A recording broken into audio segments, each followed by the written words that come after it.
तो राम राम मेरे सारे भाइयों को, राधे राधे। जैसा कि सबको पता है, आपका कल पेपर है। कौन सी सब्जेक्ट का? थर्ड सेमेस्टर के लिए फंडामेंटल्स ऑफ एक्सटेंशन एजुकेशन। और मैं आज गारंटी के साथ कह रहा हूं कि कुछ भी इस पेपर से बाहर नहीं आने वाला है। और पार्ट ए जो आता है, आपके ऑब्जेक्टिव जो आता है, ऑप्शनल जो आता है, उसमें से तो पूरा का पूरा इसमें से फंसने वाला है। तो वीडियो स्टार्ट करते हैं। वन शॉट है। मुझे पता है पूरे 6 महीने आपने पूरे सेमेस्टर पढ़ाई करी है या नहीं करी है, पर अब आपके बड़े भाई की जिम्मेदारी है आपकी नैया पार लगाना। तो नैया पार लगेगी। बस इतना सा मेरे से वादा करो कि इस क्लास को एंड तक आराम से देखना। हो सकता है आपका कल पेपर हो, सुबह हो सकता है परसों हो, पर ये सफिशियंट होगी। ये पूरे कोर्स के लिए सफिशियंट होगी। वन शॉट क्लास अपनी, तो आराम से देखो। स्टार्ट करने से पहले एक निवेदन भी है मेरा, जितने भी आपके यार दोस्त हैं, जो भी इंस्टाग्राम, व्हाट्सएप, टेलीग्राम, जो आपके कॉलेजेस के ग्रुप हैं, जो थर्ड सेमेस्टर में जिनका एक्सटेंशन सब्जेक्ट चल रहा है, सबको एक बार वीडियो को जल्दी से शेयर कर दो और लाइक करके एक प्यारा सा कमेंट कर दो। और चैनल के पेज पर नए हो तो सब्सक्राइब कर लो। चलो शुरू करते हैं। देखो, वन शॉट क्लास होने वाली है और बस यही काफी है। और हकीकत में यही काफी है। कोई मैं हाइप क्रिएट नहीं करूंगा, कोई हवा में तीर नहीं मारूंगा, कोई मैं रिजल्ट नहीं दिखाऊंगा। रिजल्ट अपना पेपर में दिखता है। ठीक है, चलो बात करते हैं बेटा। तो आपके जो चल रहा है फंडामेंटल्स ऑफ एक्सटेंशन एजुकेशन, मैं पूरा पढ़ाऊंगा इसको। जो भी आपके टॉपिक्स है मैं एक बार सिलेबस दिखा देता हूँ, पर मैं जो ज्यादा जोर दूंगा और जो क्वेश्चंस आते हैं, टोटल आपके 18 टॉपिक्स हैं इसमें।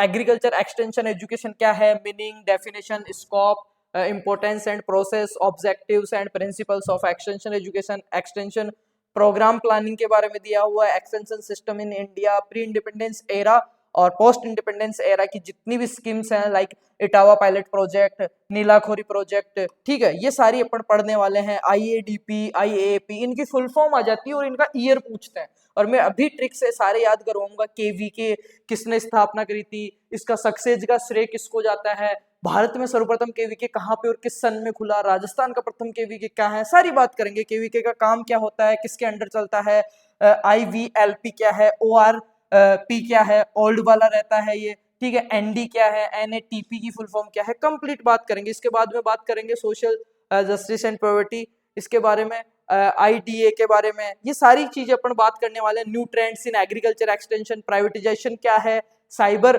एक्सटेंशन क्या है, ई एक्सटेंशन क्या है, मार्केट लीड एक्सटेंशन क्या है, ये कंप्लीट चीजें, जो सारी चीजें बेटा, रूरल डेवलपमेंट कॉन्सेप्ट, ये कंप्लीट चीजें बात करने वाले हैं आज के कोर्स में। पर एक चीज आप ध्यान लगाना। देखो, मेरा शुरू से ही ये रहा है कि मैं सिर्फ पढ़ाता नहीं, पढ़ा सब रहे हैं, मैटर की कोई कमी नहीं है। एक एक ग्रुप में मैंने देखा है बच्चे 20-20 पीडीएफ भेज रखे हैं एक एक सब्जेक्ट की। मैटर ये करता है मेरे बच्चा, मेरे बहन, मेरे भाई, कि आपकी थ्योरी पेपर है, आपको लिख के आना है, रिटन एग्जाम है, तो आप ज्यादा से ज्यादा उस वर्ड के बारे में समझते हैं, कितना समझते हैं और किस हिसाब से समझते हैं और क्या लिख सकते हैं, वो क्या पूछ रहा है और आप क्या जवाब दे सकते हैं। तो मैं उस पर काम करता हूँ कि बच्चे को रटना भी ना पड़े और वो अच्छे से देखे। तो ये सारा सिलेबस देखा। चलो स्किम्स का मैं साइड करता हूँ कि ये तो आपको याद करनी पड़ेगी, मैं आपको समझाऊंगा। बट इसमें एक जो वर्ड है वो बार बार अपने पास घूम रहा है, कौन सा बच्चा, और इस वर्ड को लगभग आपने पूरा समझ लिया ना, तो मेरे को नहीं लगता आपको कोई और इश्यू आएगा। कौन सा वर्ड घूम रहा है देखना। पहला तो घूम रहा है अपने पास कौन सा, एक्सटेंशन, जो कि अपना टाइटल में है। दूसरा एजुकेशन। ये दो वर्ड, इनको मैं इतना डिटेल से डिस्क्राइब करता हूँ, आपके सामने समझाता हूँ, फिर आपको देखना ये जो सारी चीजें ना बिल्कुल छोटी सी लगेगी, बिल्कुल छोटी सी। पहले इनको समझते हैं। आते ही मैं धमाधमी से स्कीमें बताऊं, ये बताऊं, वो बताऊं, ज्ञान देके चला जाऊं, कोई मतलब नहीं है। चलो इनके बारे में समझते हैं, फिर पूरा पढ़ेंगे अपन, ठीक है। चलो मेरे बेटा शुरू करते हैं अपन। देखो, सबसे पहले अगर मैं बात करूं, ये दो शब्द अपने पास हैं। जो एक्सटेंशन शब्द है, ये आपने बहुत जगह सुना भी होगा। लाइक कहाँ सुना होगा अपने दैनिक जीवन में। और एजुकेशन तो आपके लिए बहुत महत्वपूर्ण, आप पढ़ रहे हो। आपको गलती से भी कोई पूछ ले कि बेटा स्कूल जाते हो, किस लिए जाते हो, बोला सर या भैया, ताऊ, अंकल, हम एजुकेशन लेने, शिक्षा लेना जाता है। तो वो पूछे कि व्हाट इज एजुकेशन, शिक्षा क्या है। पेपर के लिए नहीं, अपन एक प्रोफेशनल हॉनर्स कोर्स कर रहे हैं बेटा, अपने को मालूम होना चाहिए। एग्रीकल्चर के बच्चे अपन, अपने को सारी चीजें मालूम होना चाहिए, ठीक है। तो सबसे पहले अपन बात करेंगे एक्सटेंशन की। और बेटा एक्सटेंशन जो वर्ड है वो आपने खूब बार सुना है, लड़कियां हो चाहे लड़के हो, एक्सटेंशन वर्ड आपने खूब बार सुना, और इस वर्ड को मैं समझाऊंगा। दूसरा है एजुकेशन, इसको भी मैं बहुत डिटेल से आज आपको समझाने वाला हूँ। और आधा कोर्स, लगभग 60% कोर्स इन शब्द के ऊपर टिका हुआ है, और आपकी समझ में आते ही मामला खत्म है बेटा। चलो मैं बात कर लेता हूँ सबसे पहले एक्सटेंशन की। अब ये शब्द कहाँ पे सुना है, क्या है, मैं बताता हूँ। देखो एक्सटेंशन जो शब्द है आपका बेटा, वो कौन सी भाषा का है, लेटिन भाषा का शब्द है। सबसे पहले तो एक चीज ये क्लियर करते हैं कि एक्सटेंशन किस भाषा का है, लेटिन भाषा का है। किस भाषा का है मेरे बच्चा, लेटिन भाषा का। और लेटिन भाषा के भी दो शब्दों से मिलकर बना हुआ है, टू वर्ड्स। किस लैंग्वेज के, लैटिन लैंग्वेज के। दो शब्दों से मिलकर बना हुआ। पहला जो शब्द है बेटा वो है एक्स। ये वो वाली एक्स नहीं है जो तुम्हें छोड़ के चली गई या तुम्हें छोड़ के चला गया और जिसकी वजह से तुम परेशान हो रहे हो, माइनर चीजों की वजह से। मेजर तो तुम्हारी चीजें हैं, पूरे दिन का शेड्यूल उसको खराब कर रखे हो, रो रखे हो, सैड सैड स्टेटस लगाते हो, स्टोरी लगाते हो, स्नैपे भेजते रहते हो। अरे वो नहीं देखेगा, और देखेगा तो भी कोई फर्क नहीं पड़ेगा, देखेगी तो भी कोई फर्क नहीं पड़ेगा। भगवान जो करता है अच्छे के लिए करता है। जो भी अपनी जिंदगी में आता है अपने को सिखाने के लिए आता है। तो डोंट बी सीरियस और पर्सनल, समझाने की चीज है। तो ये वो वाला एक्स नहीं है, और वो वाला एक्स भी है अगर, तो इसको अपन क्या करेंगे, अब आउट करेंगे। इसको क्या करेंगे, आउट करेंगे। मैंने सबसे पहले यही समझाया कि फंडामेंटल्स ऑफ एक्सटेंशन एजुकेशन, अपने टाइटल में ही दो वर्ड है। तो पहला है अपना एक्सटेंशन, और एक्सटेंशन अपने खूब बार सुना है। पहले मैं इसका मतलब बताऊंगा, फिर बताऊंगा कहां सुना और किस तरीके से यूटिलाइज होता है बेटा। तो extension is the Latin language. Latin language के दो शब्दों से मिलकर बना हुआ मेरे बच्चा। पहला है एक्स। एक्स का मतलब होता है आउट, और आउट का मतलब मैं क्या कह सकता हूं कि बाहर, गेट आउट। अपन कहते हैं ना, मैं कम इन सर, तो अपन बैठे हैं, कम इन, अंदर आ जाओ। फिर कुछ उधम कर दिया तो बोलते हैं get out. Get out, get के आउट, गेट के बाहर चले जाओ। तो बच्चा एक्स जो है, एक्स जो है आपकी बाहर जा चुकी है गेट से, और आप बाहर जा चुके हो उसकी औकात से। ठीक है, समझने के लिए, उदाहरण के लिए, सीरियस नहीं लेना है, सब अपने हम उम्र है, इसलिए मैं हंसी मजाक चलता रहना चाहिए। ठीक है बेटा। तो एक्स का मतलब यहाँ पे होता है आउट या बाहर। और जो टेंशियो है, टेंशियो सेकंड वर्ड जो है अपना टेंशियो, उसका मतलब होता है स्ट्रेचिंग। स्ट्रेचिंग या खिंचाव करना। अपन नहीं कहते हैं क्या, जैकेट वगैरह लेने जाते हैं, लड़कियां भी लड़के भी जींस लेने जाते हैं या टी शर्ट लेने जाते हैं, तो दुकान वाला अपने को झूठ माटी बेचने के लिए कहता है, भैया ये स्ट्रेचिंग वाला कपड़ा है, जिससे आप मोटे होगे, बढ़ जाएगा, बैठ जाओगे, बढ़ जाएगा, फटेगा नहीं। स्ट्रेचिंग का मतलब होता है खिंचाव। क्या होता है मेरे बच्चा, खिंचाव करने वाला। ठीक है, यहाँ पे मैं खिंचाव या फैलाव से ले सकता हूँ। अब एक चीज समझ में आएगी दोनों को जब जोड़ता हूँ, कि बाहर की ओर खिंचाव, बाहर की ओर खिंचाव या फैलाव, ये तो हो गया शब्द का मतलब। अब समझना मेरे बेटा, ये लैटिन लैंग्वेज का था, ये चीज मैंने समझा दी। इतना भी आप लिख के आते हो तो नंबर आएंगे आपके, पेज भरने में मदद मिलेगी आपको।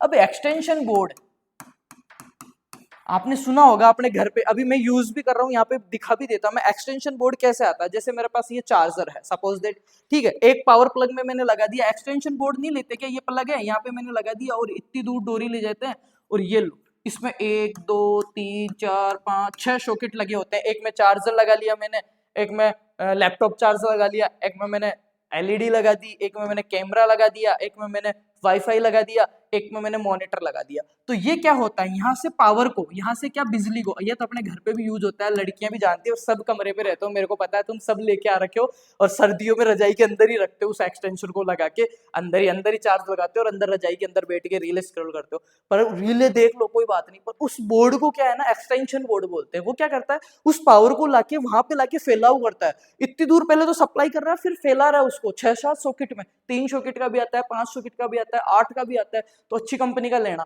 दूसरी चीज, उसको रजाई से बाहर निकाल देना, कहीं भी बेड के सिराने पे या पीछे की साइड कहीं पे उसको टेप से या बोल्ट से कस देना, उसको रजाई से बाहर निकालने का। कभी शॉर्ट सर्किट हो गई ना, तो आप भी क्या हो जाओगे, एक्स हो जाओगे, आउट हो जाओगे। कहां से, अपनी जिंदगी से और इस दुनिया से। ठीक है बच्चा। तो उसको रजाई में 2 लोगों के बीच में रख के चार्जर लगाते हो ना, तो उसको मेरे कहने से ऊपर लगा लेना। तो एक्सटेंशन का अपन यूज वहां पे भी करते हैं कि एक्सटेंशन बोर्ड जो होता है, तो उस बोर्ड की एक तरीके से आप करामा समझिए, वो करता क्या है, इस चीज को यहाँ पे पावर को ले जाके क्या करता है, एक्सटेंशन बोर्ड बोलते हैं अपन उसको, ले जाके यहाँ पे क्या करता है, स्ट्रेचिंग करता है, फैलाव भी करता है, आउट करता है। यहाँ से आउट स्टैंड पे ले जाके उसको क्या करता है, स्ट्रेचिंग करता है, फैलाव करता है। तो ये तो आपने शब्द समझ लिया कि एक्सटेंशन क्या होता है, और एजुकेशन को भी अभी समझेंगे। और ये जो सर्वप्रथम जो शब्द यूज किया गया था ना, फर्स्ट कॉइन्ड बाय इंग्लैंड, कहां पे यूज किया गया था बेटा, इंग्लैंड में। ये चीजें लिख लेना, अभी लिखी हुई आगे दूंगा मैं। इंग्लैंड में भी कहां पे, कैम्ब्रिज यूनिवर्सिटी में। कहां पे, कैम्ब्रिज यूनिवर्सिटी में यूज किया गया था। कब किया गया था बेटा, 1866 में। मेरे बच्चा कब यूज किया गया था, याद रहेगा मेरे कानो, 1866 के अंदर एक्सटेंशन शब्द। अब सुन लो दोबारा से, एक्सटेंशन शब्द लैटिन भाषा के 2 शब्दों से मिलकर बना हुआ। पहला है एक्स और दूसरा है टेंशियो। एक्स का मतलब होता है आउट या बाहर, टेंशियो का मतलब होता है स्ट्रेचिंग या खिंचाव या फैलाव। और यह शब्द सर्वप्रथम कैम्ब्रिज यूनिवर्सिटी इंग्लैंड में 1866 में यूज किया गया था। फादर ऑफ सॉरी, मैं अगर बात करूं एक्सटेंशन टर्म किसने दी थी, तो वोरिश वैज्ञानिक था।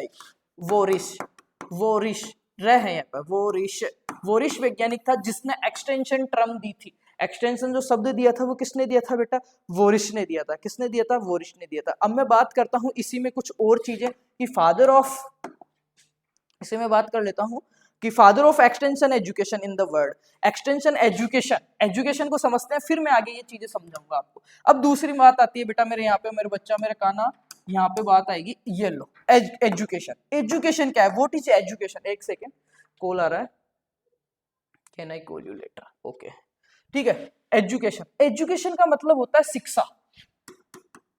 एक्सटेंशन एजुकेशन को जब एक जगह तुम लगाओगे तो ये होगा कि शिक्षा का फैलाव करना, शिक्षा को आउट करके स्ट्रेचिंग करना, बाहर ले जाके उसका फैलाव करना, दैट कॉल्ड एक्सटेंशन। अब देखो एजुकेशन में क्या होता है, शिक्षा क्या होती है। अभी मैं सारी चीज इसकी डेफिनेशन विथ कि महात्मा गांधी ने किस हिसाब से इसकी डेफिनेशन सारी दूंगा, पहले मैं शब्द को ही समझा रहा हूं ताकि आगे तकलीफ ना हो आपको, ठीक है। अब मेरे को ये बताओ, आप कॉलेज में शिक्षा ले रहे हो चाहे स्कूल में शिक्षा ले रहे हो, व्हाट इज एजुकेशन, शिक्षा होती क्या है एक्चुअल में।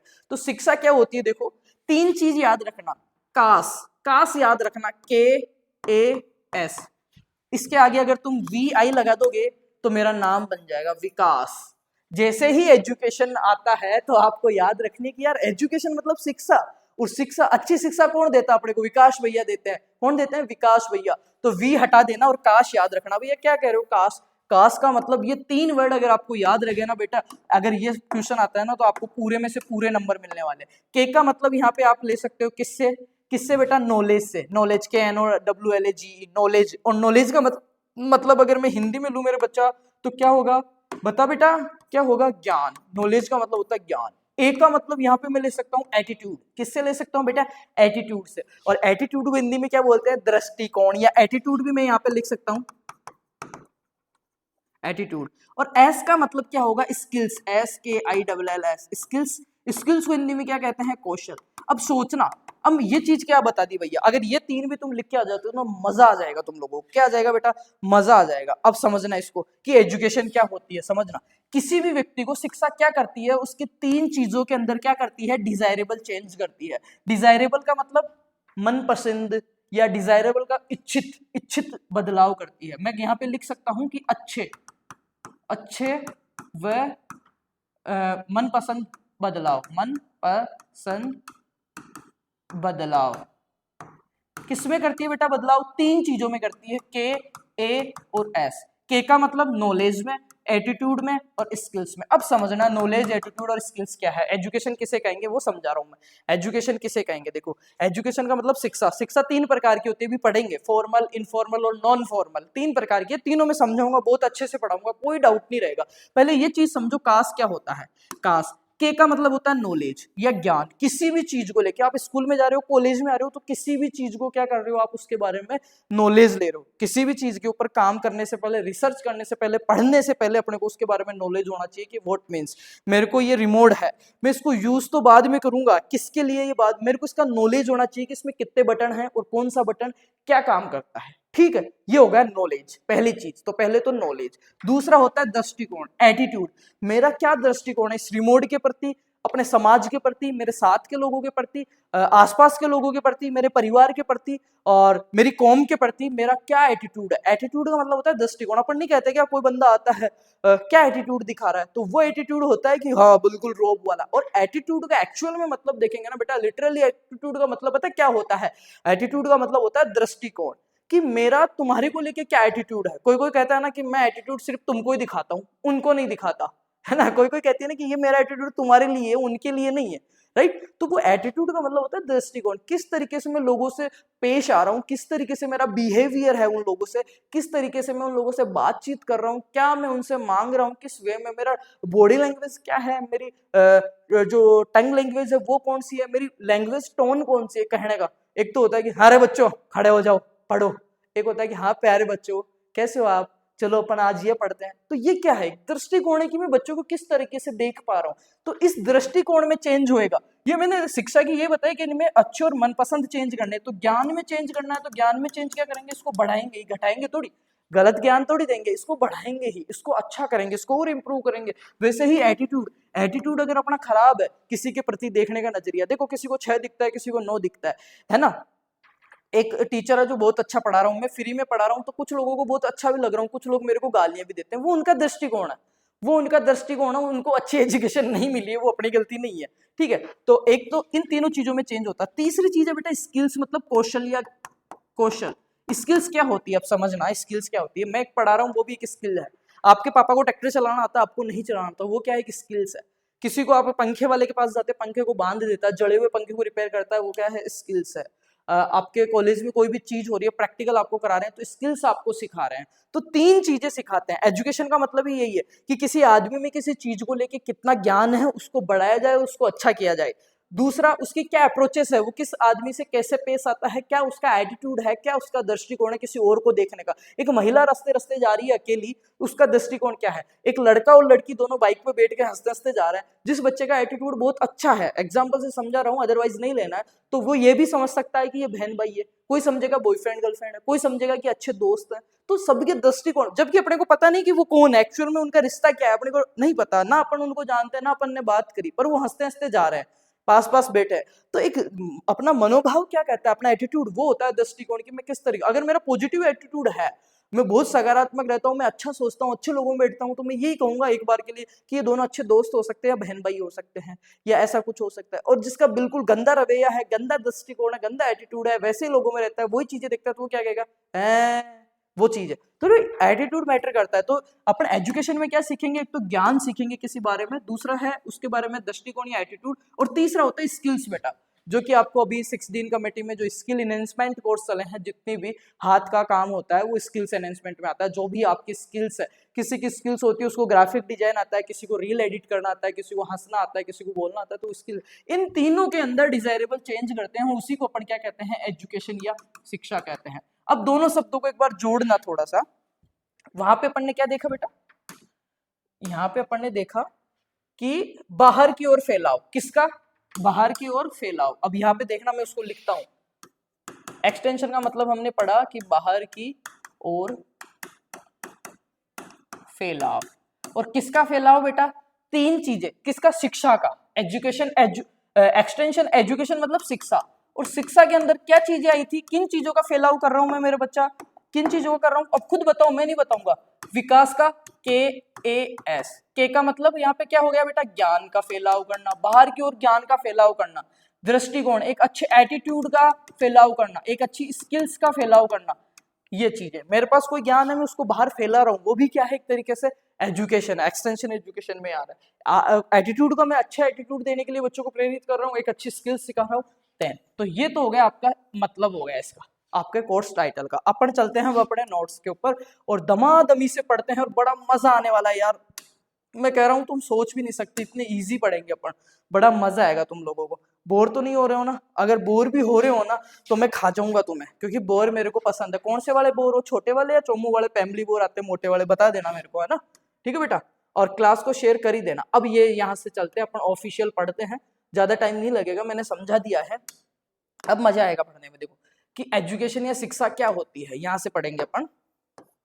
चलो इसका मीनिंग देख लेते हैं बेटा। शिक्षा वह प्रक्रिया है, वह प्रोसेस है जिसके द्वारा व्यक्ति के ज्ञान, ज्ञान मतलब नॉलेज, के, विकास का के, VI को हाइड कर दो, के, ठीक है, कौशल मतलब स्किल्स, व्यवहार मतलब बिहेवियर, मैंने बताया, दृष्टिकोण मतलब एटीट्यूड, और व्यक्तित्व का विकास किया जाता है, उसके कैरेक्टर का निर्माण किया जाता है। शिक्षा में ऐसा नहीं है कि बैड कैरेक्टर्स दिए जाते हैं, एक अच्छा कैरेक्टर, अच्छा बिहेव, पढ़े हुए ज्ञानवान लोगों का क्या होता है कि किसी से भी वो अच्छा बिहेव करते हैं, हेलो कैसे हो, बोलने का उनको सलीका आता है, बैठने का सलीका आता है, कपड़े पहनने का सलीका आता है, किसके सामने कैसे पेश आना है वो सलीका आता है, वो सब एजुकेशन में ही अच्छा होता है। और इसके आगे एक्सटेंशन लगे हैं, मतलब इन सब चीजों को अपन क्या कर रहे हैं, बाहर फैला रहे हैं, लोगों को दे रहे हैं। किस तरीके से दे रहे हैं, टाइप्स ऑफ एजुकेशन में अपन पढ़ेंगे, इसके ऑब्जेक्टिव ऑफ एजुकेशन में अपन पढ़ेंगे बेटा, ठीक है।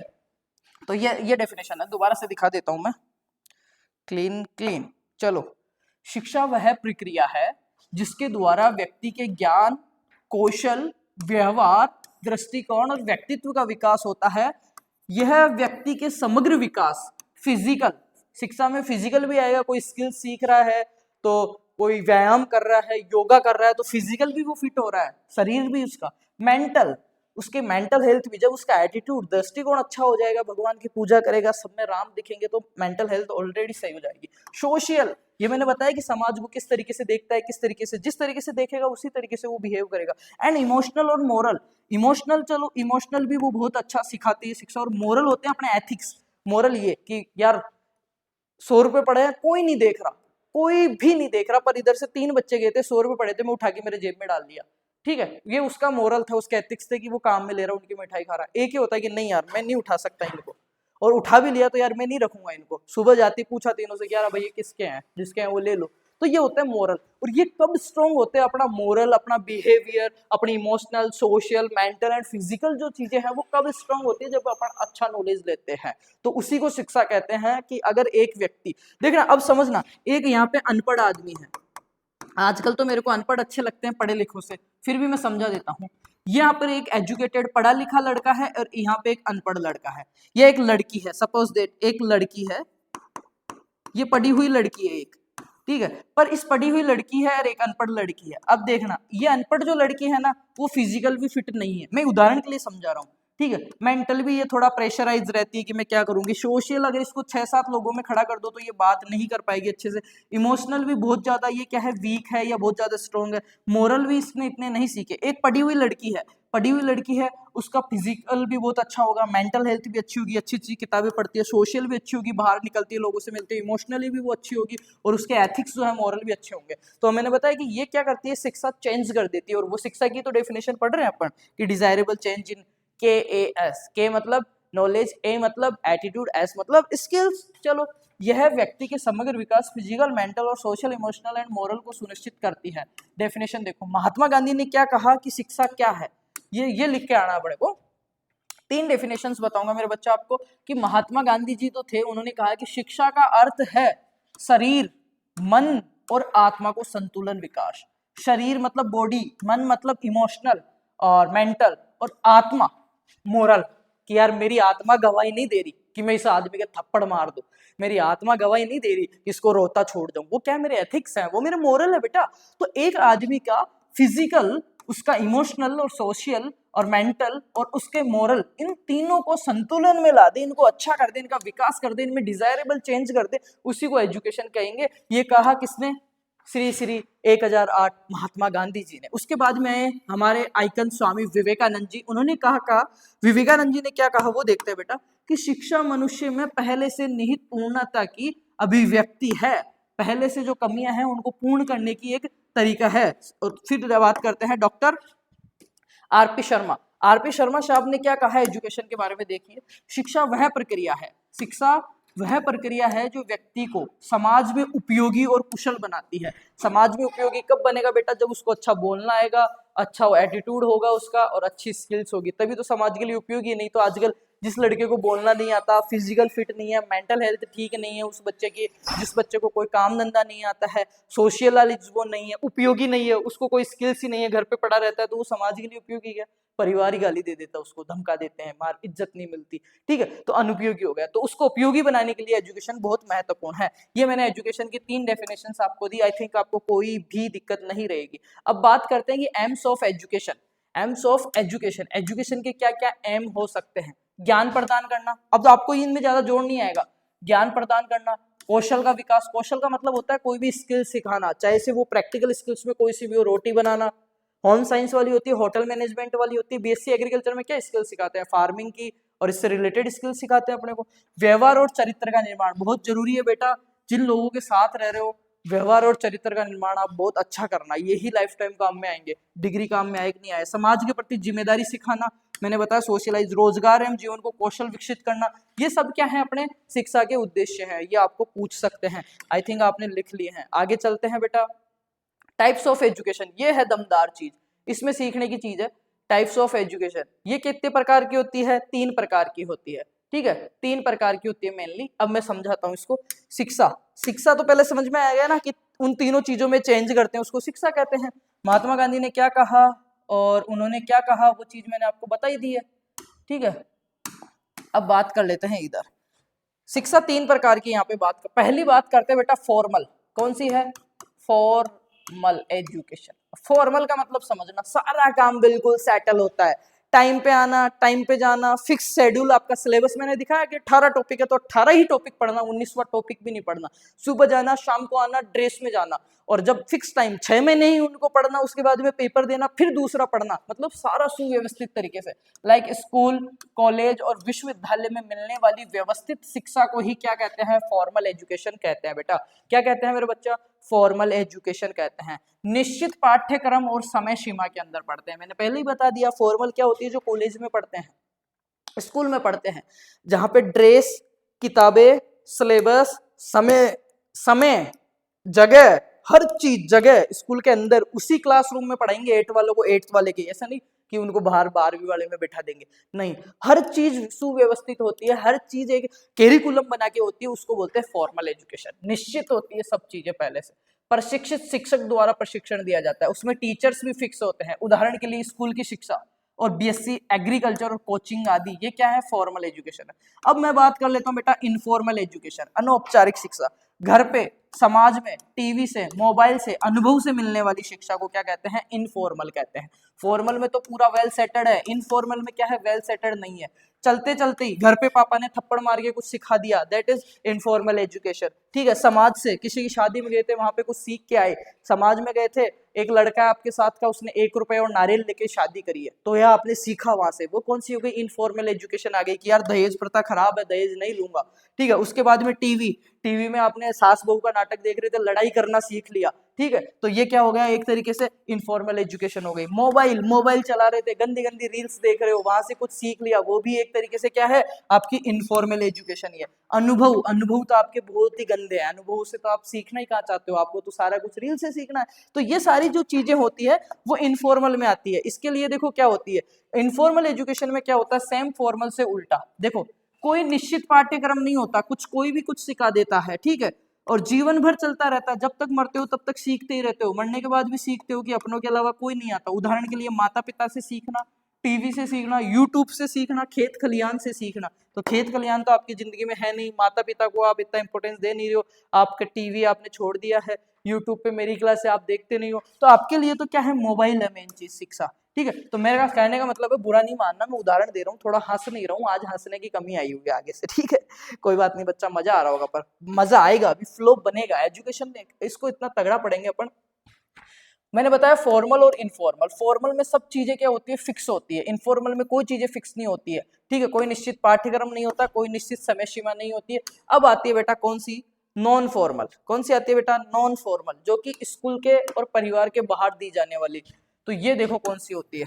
अनौपचारिक या बिना संरचना वाली शिक्षा। स्कूल के बाहर दी जाने वाली व्यवस्थित शिक्षा, नियमित अध्ययन जरूरी नहीं है, समय लचीलापन है, adult education, skills training, farmers training और एनजीओ, जैसे अपना केवीके है, या फिर कोई ऐसा एनजीओ चल रहा है रोड किनारे जो आपको कुछ डेली शाम को 4 बजे आते हैं और आपको सिखाते हैं। संडे मंडे वो एक जगह आते हैं, एक पुड़िया के नीचे आते हैं, 2 दिन बाद वो कहीं और सिखाते हैं।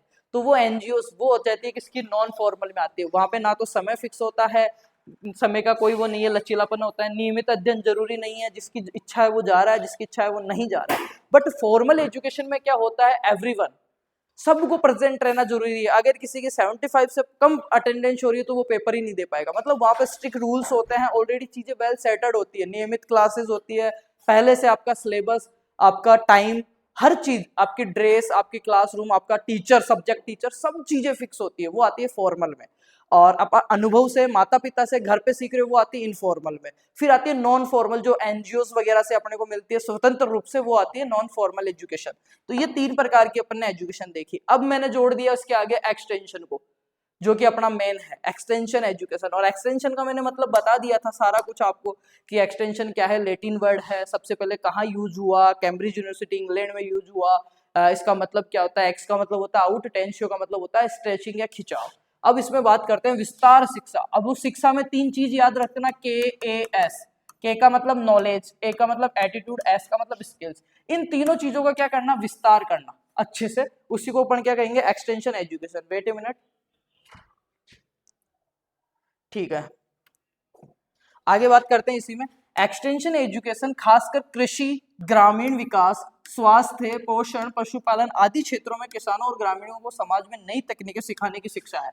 कोई भी जो अपने पास नई क्या है, नॉलेज है, नया एटीट्यूड है, नई स्किल्स है, कोई नया ज्ञान है, नया दृष्टिकोण है, नई क्या है, कौशल है, उस चीज को किस तरीके से अपने ग्रामीण लोग, खेती वाले लोग अपनी लाइफ स्टाइल को इंप्रूव कर सकते हैं, अपने लिविंग स्टैंडर्ड को इंप्रूव कर सकते हैं, अपने जो सिखा रहे हैं, तो उसको क्या कहेंगे, एक्सटेंशन एजुकेशन कहेंगे। यहाँ पे देखो, किसानों और ग्रामीण समाज को नई तकनीकें सिखाने को शिक्षा कहते हैं, एक्सटेंशन एजुकेशन कहते हैं। यहाँ पे नई चीजें सिखाने, उनका जो जीवन स्तर है उसको उच्च करने, जीवन स्तर को क्या करने को, बढ़ाने के लिए, उनका लाभ बढ़ाने के लिए, उनको जीना सिखाने के लिए जो भी चीजें सिखा रहे हैं, सारी की सारी एक्सटेंशन एजुकेशन में अपनी आती है।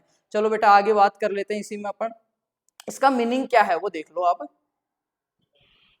जी। ठीक है, हाँ वो मैं कर दूंगा, कोई ठीक है। बात कर लेते हैं मीनिंग की।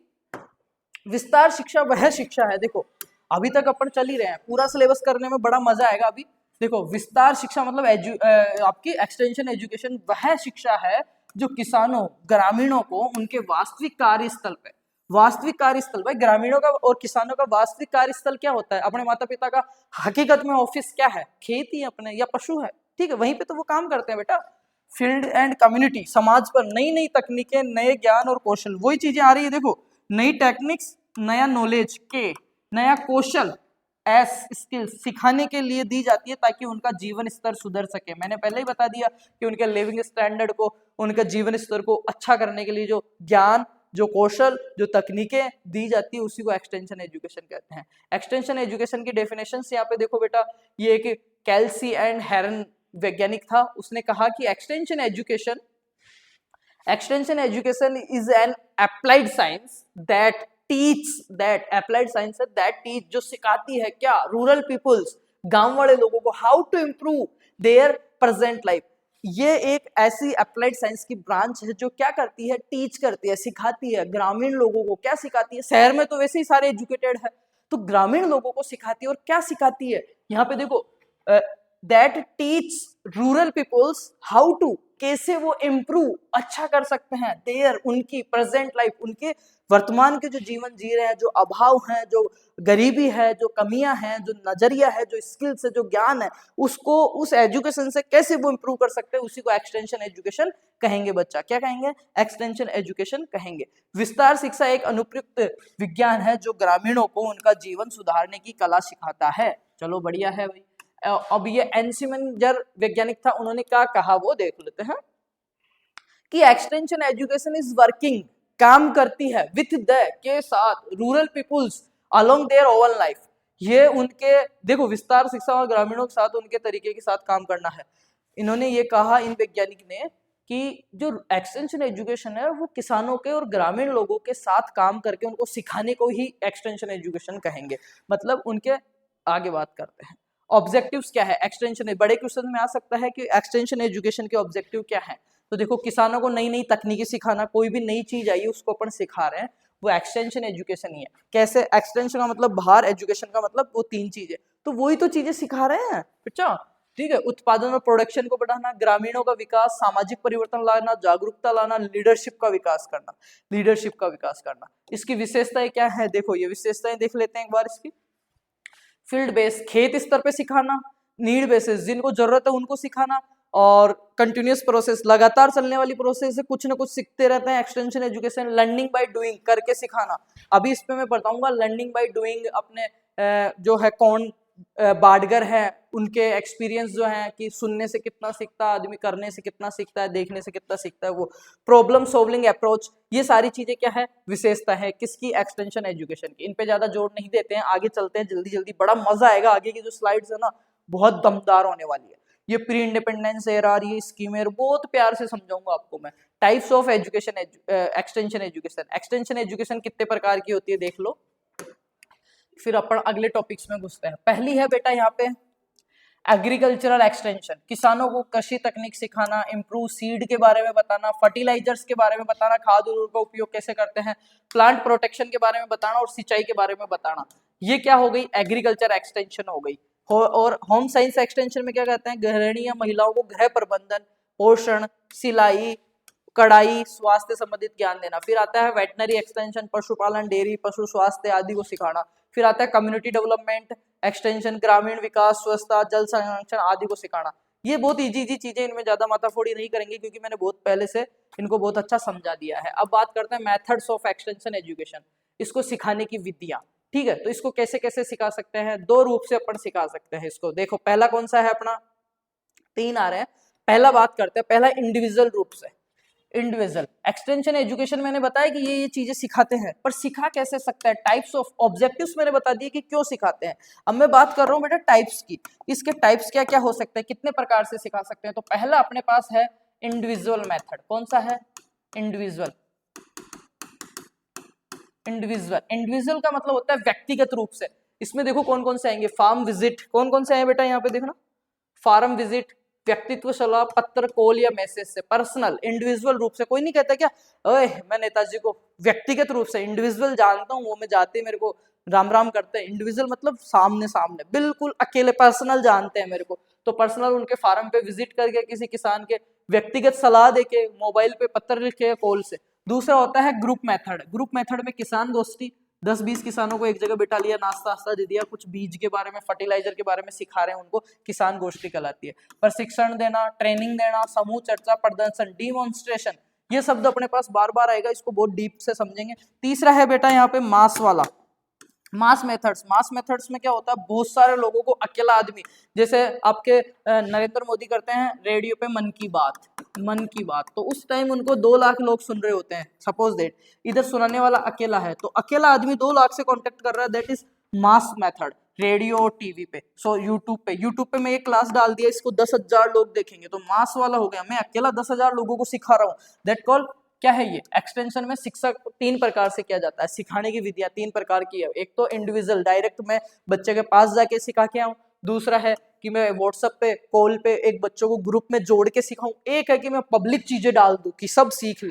ठीक है, तो ये हो गया 3 प्रकार का। कौन कौन सा, इंडिविजुअल, ग्रुप और मास। ठीक है बच्चा। अब बात करते हैं स्कोप ऑफ एक्सटेंशन एजुकेशन। इसमें कृषि में, डेयरी में, हर जगह है एक्सटेंशन का, तो इसको छोड़ो। अब आती है नोट्स की बात। आई थिंक सबको दिख रहे होंगे, नहीं दिख रहे हो तो मेरे को थोड़ा सा ब्राइटनेस कम करने दीजिए ताकि आपको चीजें दिखे। ब्राइटनेस तो पहले से कम है, कैमरे का ब्राइटनेस कम करना पड़ेगा बेटा।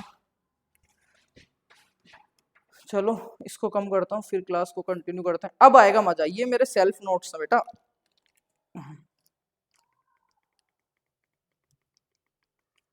दिखने लग गया, मैं काला हो गया, मैं तो वैसे ही काला हूँ मेरी मम्मी की तरह, है ना। कोई बात नहीं, मैं काला भी ठीक हूँ।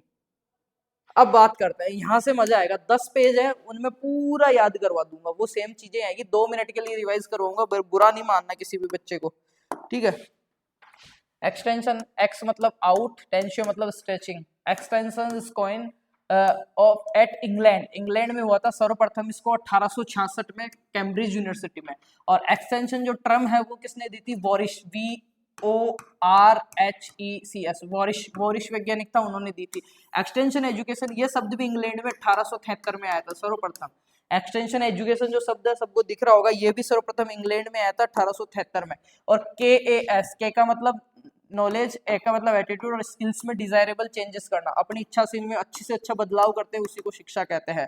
फिर देखो टाइप्स ऑफ एजुकेशन 3 प्रकार की अपन ने पढ़ी। कौन कौन सी पढ़ी मेरे बच्चा, अभी बात करी थी, फॉर्मल, इनफॉर्मल और नॉन फॉर्मल। कौन कौन सी पढ़ी, फॉर्मल, इनफॉर्मल और नॉन फॉर्मल।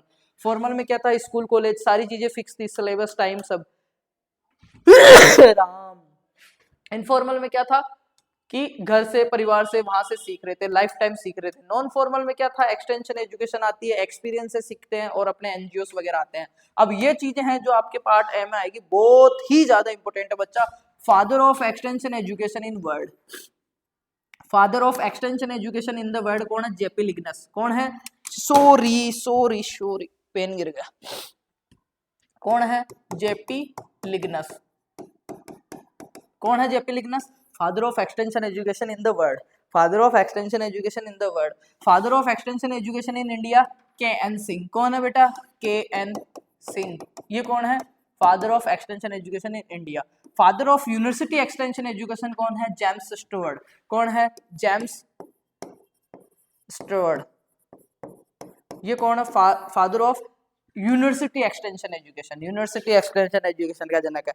अब बात करते हैं इसके ओरिजिन की, किसका ओरिजिन कैसे हुआ, सबको दिख रहा होगा। ये बहुत ही मेरे खुद के नोट्स हैं, बहुत ही अच्छे नोट्स हैं, समझ लेना इनको, कुछ चीजें एक्स्ट्रा भी है इनमें पर मजा आएगा। सन 1950 में सर्वप्रथम एक्सटेंशन एजुकेशन स्टार्ट की गई यूजी कोर्सेज में। बीएससी एग्रीकल्चर में सर्वप्रथम एक्सटेंशन एजुकेशन शुरू की गई थी, कहाँ पे, कलकत्ता के अंदर।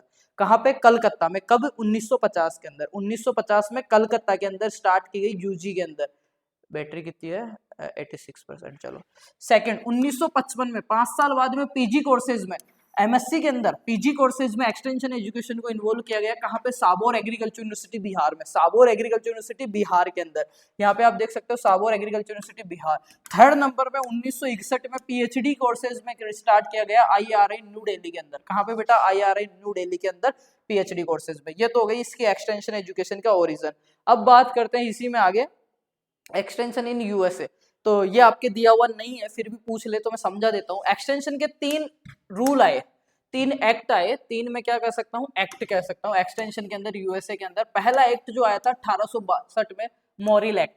और मॉरिल एक्ट ने क्या कहा कि लैंड ग्रांट कॉलेजेस में स्थापना की जाए, कॉलेजों की स्थापना की जाए। फिर आया 1887 में हैच एक्ट। हैच एक्ट आया, उसने क्या किया, experimental studies in agriculture colleges, agriculture colleges के अंदर एक्सपेरिमेंटल स्टडीज करवाओ, प्रयोगात्मक शिक्षा दो, इसकी शुरुआत करी। 1914 Smith and Lever act, Smith and Lever act, इन्होंने क्या कहा कि कोऑपरेटिव एक्सटेंशन सर्विसेज बनाओ, अपन कॉलेजेस के साथ मिलके।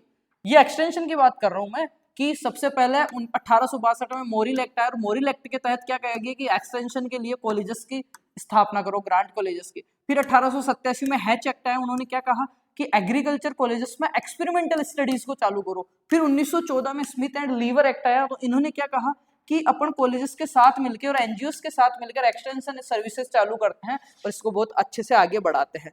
अब बात करते हैं आगे बेटा, अब बहुत ही धांसू चीजें सामने आएगी और यहीं से बड़े क्वेश्चंस आएंगे आपके।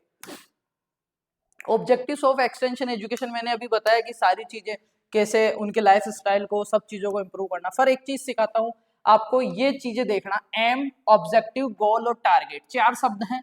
तो एम जो होता है, एम को अपन कह सकते हैं लक्ष्य, एम।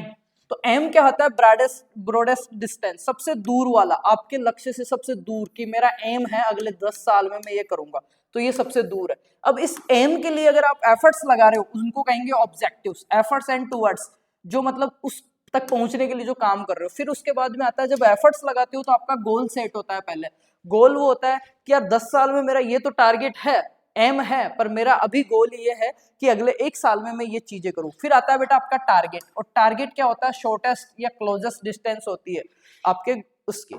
तो टारगेट ऐसे होता है, टारगेट है मेरा कि 7 दिन में मैं एक सब्जेक्ट कर दूंगा, ये तो हो गया टारगेट। सबसे नजदीक का, सबसे छोटा, सबसे पास का टारगेट होता है। उससे बड़ा होता है फिर गोल, उससे बड़ा होता है ऑब्जेक्टिव्स, उससे बड़ा होता है एम। चलो ये हो गई आपकी चीजें। अब बात करते हैं, हाँ, general objective, fundamental objective, specific objective, ये आपके नहीं है। फंडामेंटल ऑब्जेक्टिव में क्या करते हैं, ओवरऑल डेवलपमेंट करते हैं, रूट्स पे, ग्रामीण स्तर पे, ये छोड़ो। अब बात आती है एक्सटेंशन एजुकेशन प्रोसेस की, और मैंने अभी बताया एक्सटेंशन एजुकेशन का जनक कौन है, जेपी लिगनस। कौन है वर्ल्ड के अंदर, कौन है, जेपी लिगनस। और इंडिया के अंदर बात करूं तो कौन है, के.एन. सिंह है, के.एन. सिंह है। तो यहां से एक ट्रिक बनती है, सोटर, SOTER, और ये बड़े क्वेश्चन में आएगा, मेरी जान, लिख के ले लो आप, कि एक्सटेंशन एजुकेशन प्रोसेस को आप समझाइए। तो SOTER, ये 5 फैक्टर्स हैं, ये आपको याद रखने, इनमें आप आराम से लिख के आओगे, मैं समझाऊं वैसे याद रखना है। एस का मतलब यहाँ पे है सिचुएशन। एक्सटेंशन एजुकेशन प्रोसेस, किसी को अपन शिक्षा सिखा रहे हैं, स्किल सिखा रहे हैं, नॉलेज सिखा रहे हैं, उसके लिए क्या चाहिए, उसके प्रोसेस के लिए 5 चीजें होती है।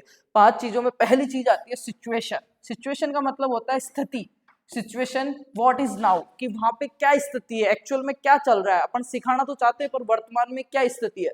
दूसरे नंबर पे आता है ऑब्जेक्टिव्स। ऑब्जेक्टिव्स में अपन देखते हैं कि अपन सिखा क्यों रहे हैं, वहां पे क्या होना चाहिए। पहली चीज तो कि वहां पे सिचुएशन क्या है, अभी आगे मैं इनको स्लाइड से समझाऊंगा, यहाँ पे मैं ट्रिक से हल्का सा समझा रहा हूँ, आगे दोबारा से समझाऊंगा, बिल्कुल भी कंफ्यूजन नहीं छोड़ूंगा आपको। अपन पढ़ क्या रहे हैं मेरे बच्चा, एक्सटेंशन एजुकेशन प्रोसेस। पहला है सिचुएशन, सूत्र याद रखना आपको, सोटर, SOTER। एस का मतलब सिचुएशन, ओ का मतलब ऑब्जेक्टिव, टी का मतलब होता है टीचिंग।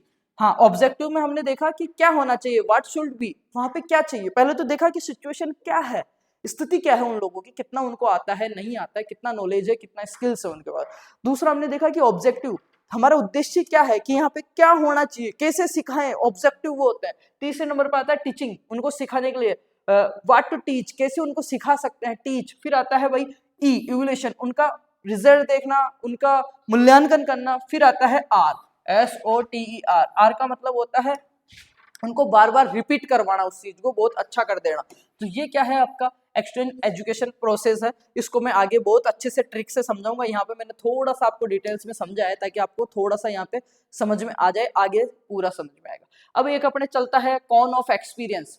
कॉन ऑफ एक्सपीरियंस की अगर मैं बात करूं बेटा, तो जो अडगर EDGER अडगरडेल है, उन्होंने इसको दिया था कॉन ऑफ एक्सपीरियंस। और कॉन ऑफ एक्सपीरियंस क्या कहता है, देखो रीडिंग करने से कोई चीज जो है, अब ये सिखाने पे बात आ रही है तो इसमें सिखा रहे हैं कि रीडिंग करने पे कोई चीज 10% समझ में आती है, सुनने पे कोई चीज 20% समझ में आती है, और देखने पे कोई चीज 30% समझ में आती है, ठीक है। और सेइंग मतलब करने से कोई चीज 70% समझ में आ जाती है। सेइंग प्लस डूइंग, ठीक है, करके सीखने से और करने से 90% तक अपन चीज सीख सकते हैं। हियरिंग प्लस सीइंग, सुनना और देखना, अगर सुनना और देखना कर रहे हैं तो 50% चीजें अपने को याद रहती है। ये क्या था, कॉन ऑफ एक्सपीरियंस का वो था जो किसने दिया था, अडगर वैज्ञानिक ने दिया था। अब बात करते हैं, देखो एक तो आपको याद रखना है KAS, दूसरा आपको याद रखना है SOTER। एस मतलब सिचुएशन, O मतलब ऑब्जेक्टिव, T मतलब टीचिंग, E यानी इवैल्यूएशन, और आर मतलब बार बार रिपीट मोड पे, SOTER। ये था अपना एक्सटेंशन एजुकेशन का प्रोसेस था। उसके बाद में अपने के पास आता है एक्सटेंशन टीचिंग। एक्सटेंशन टीचिंग, और यहां से बड़ा क्वेश्चन आपके आएगा ही आएगा मेरी जान, लिख के ले लेना एक्सटेंशन टीचिंग। और इसको कैसे याद रखना है, इसमें 6 एलिमेंट्स वर्क करते हैं। और ये जो 6 एलिमेंट्स वाला मॉडल है वो किसने दिया था, विल्सन ने, Wilson and Gallup, Wilson and Gallup, Wilson and Gallup, ये 2 वैज्ञानिक थे, इन्होंने दिया था 6 एलिमेंट्स वाला क्या, एक्सटेंशन टीचिंग मॉडल। और इसको मैं उसमें देखो, एक तो याद रखना है KAS एजुकेशन की डेफिनेशन में, दूसरा अपने को एक्सटेंशन एजुकेशन प्रोसेस में याद रखना है 5 SOTER। इन पांचों में क्या लिखना है मैं बताऊंगा, मैंने थोड़ा बहुत तो बता ही दिया आपको। S मतलब सिचुएशन, O मतलब यहाँ पे ऑब्जेक्टिव्स क्या है, कैसा होना चाहिए, टीचिंग, इवैल्यूएशन और रिपीट मोड पे करना है। फिर आता है अपने पास एक्सटेंशन टीचिंग। एक्सटेंशन टीचिंग में आपको 6 वर्ड याद रखने, और ये याद रखना है कि ये जो मॉडल है वो किसने दिया था, आपके विल्सन और गुलप ने दिया था, 6 एलिमेंट्स वाला। इसमें याद रखना है 6 कौन कौन से, एडकास्ट, एडकास्ट, AID, EDCAS, एडकास्ट। क्या याद रखना बेटा, एडकास्ट। क्या याद रखना है, एडकास्ट। ए मतलब अटेंशन, ए मतलब अटेंशन। एक्सटेंशन टीचिंग, अपन किसी को सिखा रहे हैं, उसका प्रोसेस क्या था, पहले तो हमने वो बात करी। तो प्रोसेस में हमने देखा कि पहले क्या है वहां पे, शूटर, एस सिचुएशन, ओ ऑब्जेक्टिव, क्या सिचुएशन है, क्या सिखाना है, SOT टीचिंग, उनको कैसे सिखाएंगे, उस टीचिंग की प्रोसेस है ये। एक्सटेंशन टीचिंग की प्रोसेस है। यहाँ से बड़ा क्वेश्चन आता है SOT। यहाँ पे जो तीसरे नंबर का है SOT, इस टी के बारे में दिया हुआ, इस टी में कि उनको अच्छे से अच्छा सिखाने के लिए क्या चीजें चाहिए, वो प्रोसेस है ये। तो ये एक मॉडल है उनको सिखाने के लिए, जिसको 6 एलिमेंट्स मॉडल बोलते हैं, जो किसने दिया था, विल्सन एंड गुल्लप ने दिया था। किसने दिया था, विल्सन एंड गुल्लप ने दिया था। और 6 चीजें बताई, AIDCS, एडकास्ट, शॉर्ट में याद रखना है एडकास्ट। तो ए मतलब अटेंशन, सबसे पहले तो ध्यान आकर्षित कराऊं उनका, ये भी मैं आगे बताऊंगा। अभी एक बार यहां से समझा देता हूं, फिर जब स्कीमें पढ़ लेंगे एंड में दोबारा से स्लाइड से समझाऊंगा मैं। कितनी देर हो गई, 48 मिनट हो गई, ज्यादा नहीं हुई अभी। एडकास्ट, एडकास्ट में पहला है अटेंशन, ध्यान आकर्षित करना किसी का। सिखाऊंगा तभी ना जब मैं बच्चों का ध्यान आकर्षित करूंगा कोई हुकअप लाइन बोल के। दूसरे नंबर पे है इंटरेस्ट, मेरे को ये देखना है कि किस किस बच्चे की रुचि है, उनको छांटना है। 100 बच्चे बैठे हैं, सबसे पहले तो मैं 100 का ध्यान आकर्षित करूंगा। हाँ बच्चों, BSc एग्रीकल्चर में ऐसा है, कर दिया ध्यान आकर्षण। ये टीचिंग मेथड बता रहा हूं मैं, ठीक है। वो एक्सटेंशन एजुकेशन प्रोसेस था, एजुकेशन प्रोसेस था SOTER, उसको भी मैं दोबारा समझाऊंगा अच्छे से। पहले ये चीजें क्या मिक्स हुई रखी है, ये एक दूसरे से रिलेट करती है। जब तक ये चीज आपको आएगी नहीं ना, तो वो चीज भी आप नहीं सीख पाओगे।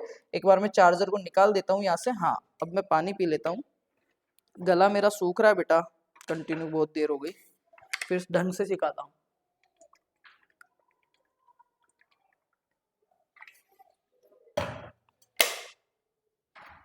ठीक है, ये क्या है, जो शूटर और एडकास्ट है ना, दोनों एक दूसरे से रिलेटेड है, इसलिए मैं इनको अभी ऊपर ऊपर से बता रहा हूँ आपको। तो मैंने 100 बच्चे थे, सपोज दैट एक्सटेंशन एजुकेशन की बात कर रहा हूँ तो 100 किसान थे। तो सबसे पहले तो मैं क्या करूंगा, 100 किसानों का ध्यान आकर्षित करूंगा कि हेलो किसान भाइयों, आपको पता है आप अपनी इनकम डबल कर सकते हो।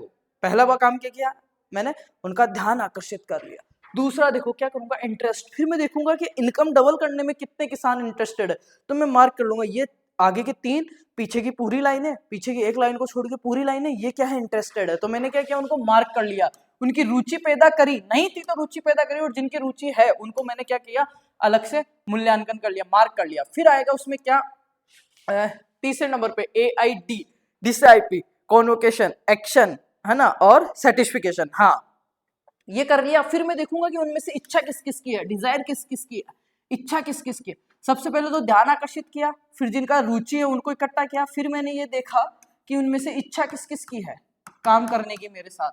उसके बाद में होता है बेटा कि उनका भरोसा जीतना। कॉन्विकेशन का मतलब होता है यहाँ पे भरोसा जीतना, उनको भरोसा दिलाया मैंने, ठीक है। फिर होता है एक्शन, उस पर काम किया, एक्शन का मतलब काम किया। फिर होता है सेटिस्फिकेशन, मतलब उनको संतुष्टि मिली उस चीज से। अब समझना इसमें क्या होता है। सबसे पहले मैंने उन 100 के 100 किसानों का ध्यान आकर्षित किया, फिर मैंने उनमें रुचि पैदा करी उस काम के लिए, फिर मैंने देखा कि कितने लोग इच्छित है इसको करने के लिए, जो कर सकते हैं। फिर मैंने उनको भरोसा दिलाया, कैसे, रुचि मैंने ऐसे पैदा करी उनमें, पहले तो ध्यान आकर्षित किया। तुम्हें पता है भाई लोगों, तुम सारे किसान भाई एक काम करके अपनी इनकम को डबल कर सकते हो, दैट रुचि, एडकास्ट, अटेंशन, ठीक है, ध्यान। दूसरे नंबर पे क्या है, इंटरेस्ट। फिर वो कहेंगे कैसे कर सकते हैं, इंटरेस्ट पैदा हुआ, जिनके नहीं हुआ उनके भी पैदा करना है, और जिनके हो गए उनको मार्क कर लेना है। तीसरे नंबर पे फिर उनकी इच्छा जागृत करनी उसको सीखने के लिए। क्या तुम भी चाहते हो कि ऐसे एक छोटा सा काम करके जो मैं बताऊंगा और इनकम डबल कर दो, प्रोडक्शन डबल कर दो, कीट रोग लगेंगे नहीं, खरपतवार उगेंगे नहीं? वो कहेंगे हाँ सीखना चाहेंगे। तो ये हो गई उनकी इच्छा। फिर आता है उनको भरोसा दिलाना कि दोस्तों इससे पहले भी मैंने फलाने फलाने 10 गांवों में इतने किसानों को ट्रेनिंग दी थी और उन्होंने अपनी इनकम डबल की है, ये आप डेटा देख सकते हो। इससे क्या, उनका भरोसा मैंने जीता। ऐसे तो काम करेंगे नहीं वो, उनका भरोसा मैंने जीता। उसके बाद में आता है एक्शन। फिर उनको कहूंगा कि अब हमारे को ये काम करना है, अपने को अच्छा बीज लेना है, अपने को ऐसे ऐसे तैयारी करनी है, अपने को इतनी तारीख तक फसल को लगा देना है। ये हो गया एक्शन। और जब उन्होंने एक्शन किया मेरे पे भरोसा करके, तो फिर जब प्रोडक्शन हुआ तब मैंने फिर दोबारा से उनकी क्लास ली और उनको कहा क्यों भाई, सेटिस्फाई हो या नहीं हो? मैंने कहा था वो हुआ इनकम डबल, तो उनकी इनकम डबल होगी, वो सेटिस्फाई होंगे, संतुष्ट होंगे। यही क्या है, एक तरीके से एक्सटेंशन टीचिंग का मेथड है और सबसे बेस्ट मॉडल है। इसको कैसे याद रखना है, एडकास। ए मतलब अटेंशन, उनका ध्यान आकर्षित करना या ध्यान सुनना या ध्यान उनका लाना। दूसरा है बेटा कौन सा, इंटरेस्ट। तीसरा है कौन सा, डिजायर, उनका डिसीजन, उनकी इच्छा होनी चाहिए काम करने के लिए, ठीक है।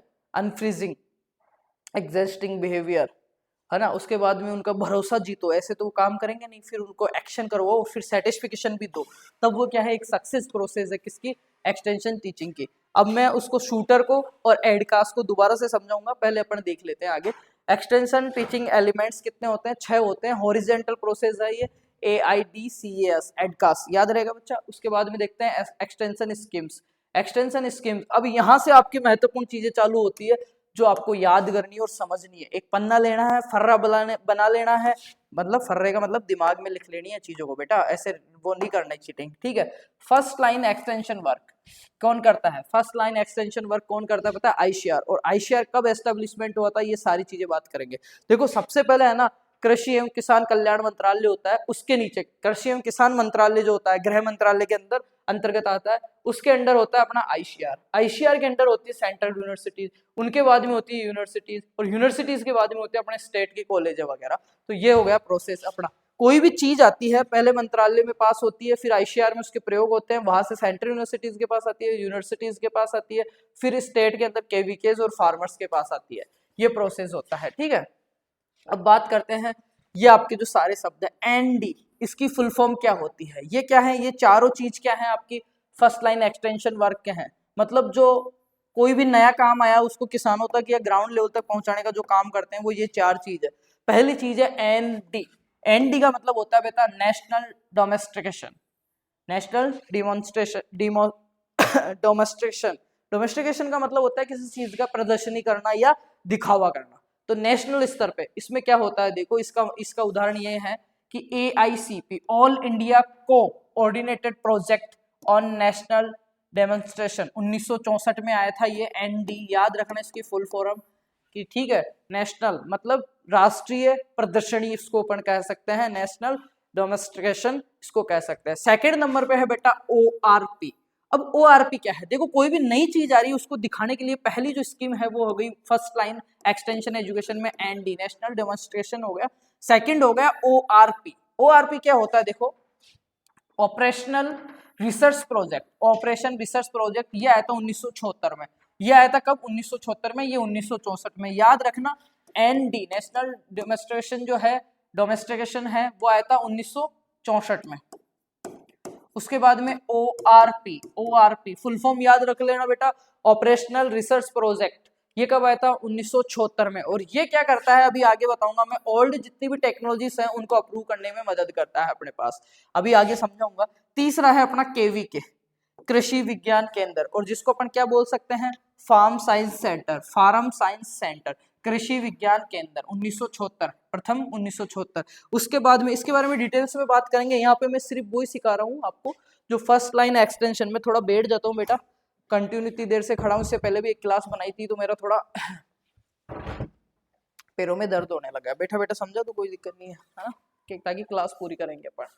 तो पहला हो गया नेशनल डोमेस्टिकेशन हो गया, दूसरा हो गया ORP, पहला जो था वो 1964 में, ORP दूसरा जो है वो 1976 में, तीसरा जो आपके है KVK, फार्म साइंस सेंटर।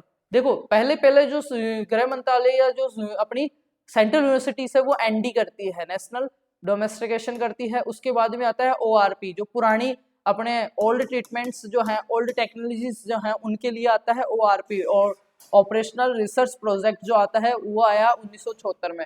फिर उसके बाद में ग्रामीण स्तर पे अगर थोड़ा आता है तो वो आता है KVK, कृषि विज्ञान केंद्र, जो कि 1976 में हुआ। इसके बारे में डिटेल्स में स्टडी करेंगे। उसके बाद में आता है LLP, लैब टू लैंड, ठीक है, lab to land project, LLP, lab to land project 1979। इसमें थोड़ा समझने की चीज है, 1979। ट्राइसेम भी अपन पढ़ेंगे, पहले पढ़ेंगे lab to land programme. Lab to land, lab का मतलब प्रयोगशाला से खेत तक, लैब टू लैंड, लैब का मतलब होगा प्रयोगशाला से खेत तक, जमीन तक, प्रयोगशाला से जमीन तक। ये जो प्रोजेक्ट स्टार्ट हुआ था इसकी याद रख लेना, लैब टू लैंड की फुल फॉर्म याद रख लेना, LLP प्रोग्राम की। दूसरा कब हुआ था, 1979 में हुआ था बेटा। कब हुआ था, 1979 में हुआ था। और इसकी एक चीज महत्वपूर्ण याद रख लेना कि ये जो प्रोग्राम है ICR जो है अपनी, जिसकी स्थापना हुई थी 16 जुलाई 1929, 16 जुलाई 1929। ICR की स्थापना कब हुई थी, 16 जुलाई 1929 को हुई थी, और ये 1979 को आया था। तो देखना ICR की गोल्डन जुबली 50वीं जो सालगिरह थी, ICR की जो 50वीं सालगिरह थी, गोल्डन जुबली किसको बोलते हैं, 50वीं सालगिरह को बोलते हैं। किसी किसी की शादी को 50 साल हो जाते हैं तो उनकी गोल्डन जुबली आती है। गाना भी आता है कि गोल्डन जुबली पे, है ना, खासा वाले का गाना भी है कि मेरे दादा की गोल्डन जुबली पे, मेरे दादा की या मेरे पापा की 50वीं सालगिरह पे मैं उनको ये गिफ्ट दूंगा, गोल्डन जुबली पे इंडिया गेट पे फोटो करवाऊंगा, ऐसा कुछ है ना। तो गोल्डन जुबली का मतलब होता है 50वीं सालगिरह। जब अब आप जोड़ दो खुद कि 16 जुलाई 1929, 1929 में अगर 50 जोड़ोगे तो कितने हो जाएंगे, 1979। और 1979 में क्या, लैब टू लैंड प्रोजेक्ट आया था। ICR का स्थापना दिवस कब मनाया जाता है, 16 जुलाई 1929 को हुआ था, तो 16 जुलाई को मनाया जाता है।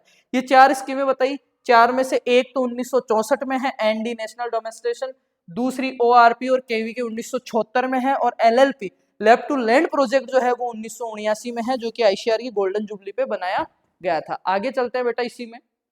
अब बात करते हैं ORP की, जो सेकंड नंबर का था, ऑपरेशनल रिसर्च प्रोजेक्ट, ठीक है। ये क्या करता है, डिसमेंशन द प्रूवन टेक्नोलॉजीज, जो पुरानी टेक्नोलॉजीज है उन्हीं को क्या करता है, फार्मर्स को सिखाता है, उन्हीं को बताता है। अब बात करते हैं KVK की, 1976। अब यहाँ से बहुत सारे प्रश्न बनते हैं बेटा KVK वाले में से, और ये तो मैं आपको समझा ही देता हूँ, अच्छे से समझ लेना, कल का आपका पेपर है तो, और शेयर तो कर ही दिया क्लास। KVK सर्वप्रथम 1976 में आए थे। KVK को बोलते हैं फार्म साइंस सेंटर या कृषि विज्ञान केंद्र, फार्म साइंस सेंटर। यहाँ पे देख लेते हैं बेटा, 1976 में पहला जो KVK था पांडिचेरी में खोला गया, 1974 में पहला KVK पांडिचेरी में, और 1976 में राजस्थान में फतेहपुर सीकर में मोहन सिंह मेहता की सिफारिश से KVK चालू हुआ था। मोहन सिंह मेहता की सिफारिश से KVK चालू हुई। यहाँ से क्वेश्चन आएगा, कंफर्म है, 100% है, ठीक है। आगे बात करते हैं के मोहन सिंह, मतलब आपका के मोहन सिंह हो गया, मोहन सिंह मेहता, ठीक है। और यहाँ पे देखो मेंटेनेंस ऑफ केवीके क्या क्या रहते हैं, क्या क्या काम रहते हैं केवीके के। Vocational training farmer and farm women's, vocational मतलब उनको बुला के मौखिक रूप से बोल के उनको ट्रेनिंग दी जाती है। और क्या किया जाता है, FLD front line demonstration, demonstration मतलब प्रथम पंक्ति। OFT ये जो है ऑन फार्म टेस्टिंग, बहुत महत्वपूर्ण है। ऑन फार्म, OFT की full form on farm testing, कोई बीज आ रहा है, कोई भी चीज आ रही है नई, तो उसका क्या करते हैं, उनके ही केवीके फार्म पे, केवीके की जमीन पे उसको लगा के लोगों को बुला के दिखाते हैं, प्रदर्शनी करते हैं, डोमेस्टिकेशन उसका करते हैं। और FLD का मतलब होता है फ्रंट लाइन, सबसे पहले यही करते हैं। उसके बाद में देखो द क्रेडिट, श्रेय किसको जाता है, सक्सेस टू केवीके, ये बहुत महत्वपूर्ण है कि केवीके सफल होने का श्रेय किसको जाता है, चंद्रिका प्रसाद को जाता है। किसको दिया जाता है, चंद्रिका प्रसाद को दिया जाता है। तो केवीके से क्वेश्चन आता है तो ये आता है, पहला केवीके 1976 पांडिचेरी, दूसरा 1976 जो कि राजस्थान का पहला केवीके था, मोहन सिंह मेहता की सिफारिश से करा गया। केवीके का काम क्या होता है, कोई भी चीज आ रही है उसका सबसे पहले क्या करना, ट्रायल लगाना और फार्म पे टेस्टिंग करके लोगों को दिखाना। और केवीके का जो सक्सेस हुई वो किसको श्रेय जाता है, पूरा का पूरा किसको जाता है, अपने चंद्रिका प्रसाद को जाता है। अब बात कर लेते हैं बेटा लैब टू लैंड प्रोजेक्ट की, महत्वपूर्ण प्रोजेक्ट है, बड़ा मजा आएगा इसको पढ़ने में, सारी स्कीमें पढ़ाऊंगा मैं, ठीक है। लैब टू लैंड प्रोजेक्ट सबको पता है, अभी मैंने बताया 1979 जो कि ICAR की 50वीं गोल्डन जुबली पे इसकी स्थापना करी गई थी, ठीक है। आगे बात करते हैं इसी में, इसमें क्या होता है, द प्रोग्राम्स ऑब्जेक्टिव क्या थे, जो देखो is improve the economic condition of small and marginal farmers and land less agriculture, ऐसे छोटे लघु सीमांत किसान, लघु सीमांत किसान व छोटे किसान व जमीन बिना जमीन वाले किसान, ठीक है, जमीन नहीं है वो किसान, लैंडलेस एग्रीकल्चर, उन किसानों की इकोनॉमिक आय को बढ़ाना। और 75,000 किसानों को सर्वप्रथम लाभ दिया था। अब देखो मार्जिनल फार्मर, ये क्वेश्चन आया हुआ था प्री पीजी में भी कि मार्जिनल फार्मर कौन से होते हैं, लेस देन 1 हेक्टेयर, जिनके पास 1 हेक्टेयर से कम जमीन है वो मार्जिनल फार्मर्स कहलाते हैं। और स्मॉल फार्मर्स क्या कहलाते हैं, जिनके पास 1 से 2 हेक्टेयर जमीन है, मतलब 1 हेक्टेयर से कम जमीन है, 4 बीघा से कम जमीन है, वो मार्जिनल फार्मर्स में आता है। और जिसके पास 4 बीघा से लेके 8 बीघा तक जमीन है, लगभग 1 से 2 हेक्टेयर, वो किस में आता है, स्मॉल फार्मर्स में आता है, ठीक है। और ये लैब टू लैंड प्रोजेक्ट हो गया। The first line transfer of teaching project of ICAR, ND, ORP, LLP have integrated merge with, किसके साथ मर्ज कर दी गई थे, ICAR। अब ICAR के बारे में बात करते हैं बेटा। ICAR जो था, Indian council of agricultural, agriculture not agriculture, underline किया हुआ है, एग्रीकल्चरल रिसर्च 16 जुलाई 1929 को स्थापित हुआ था।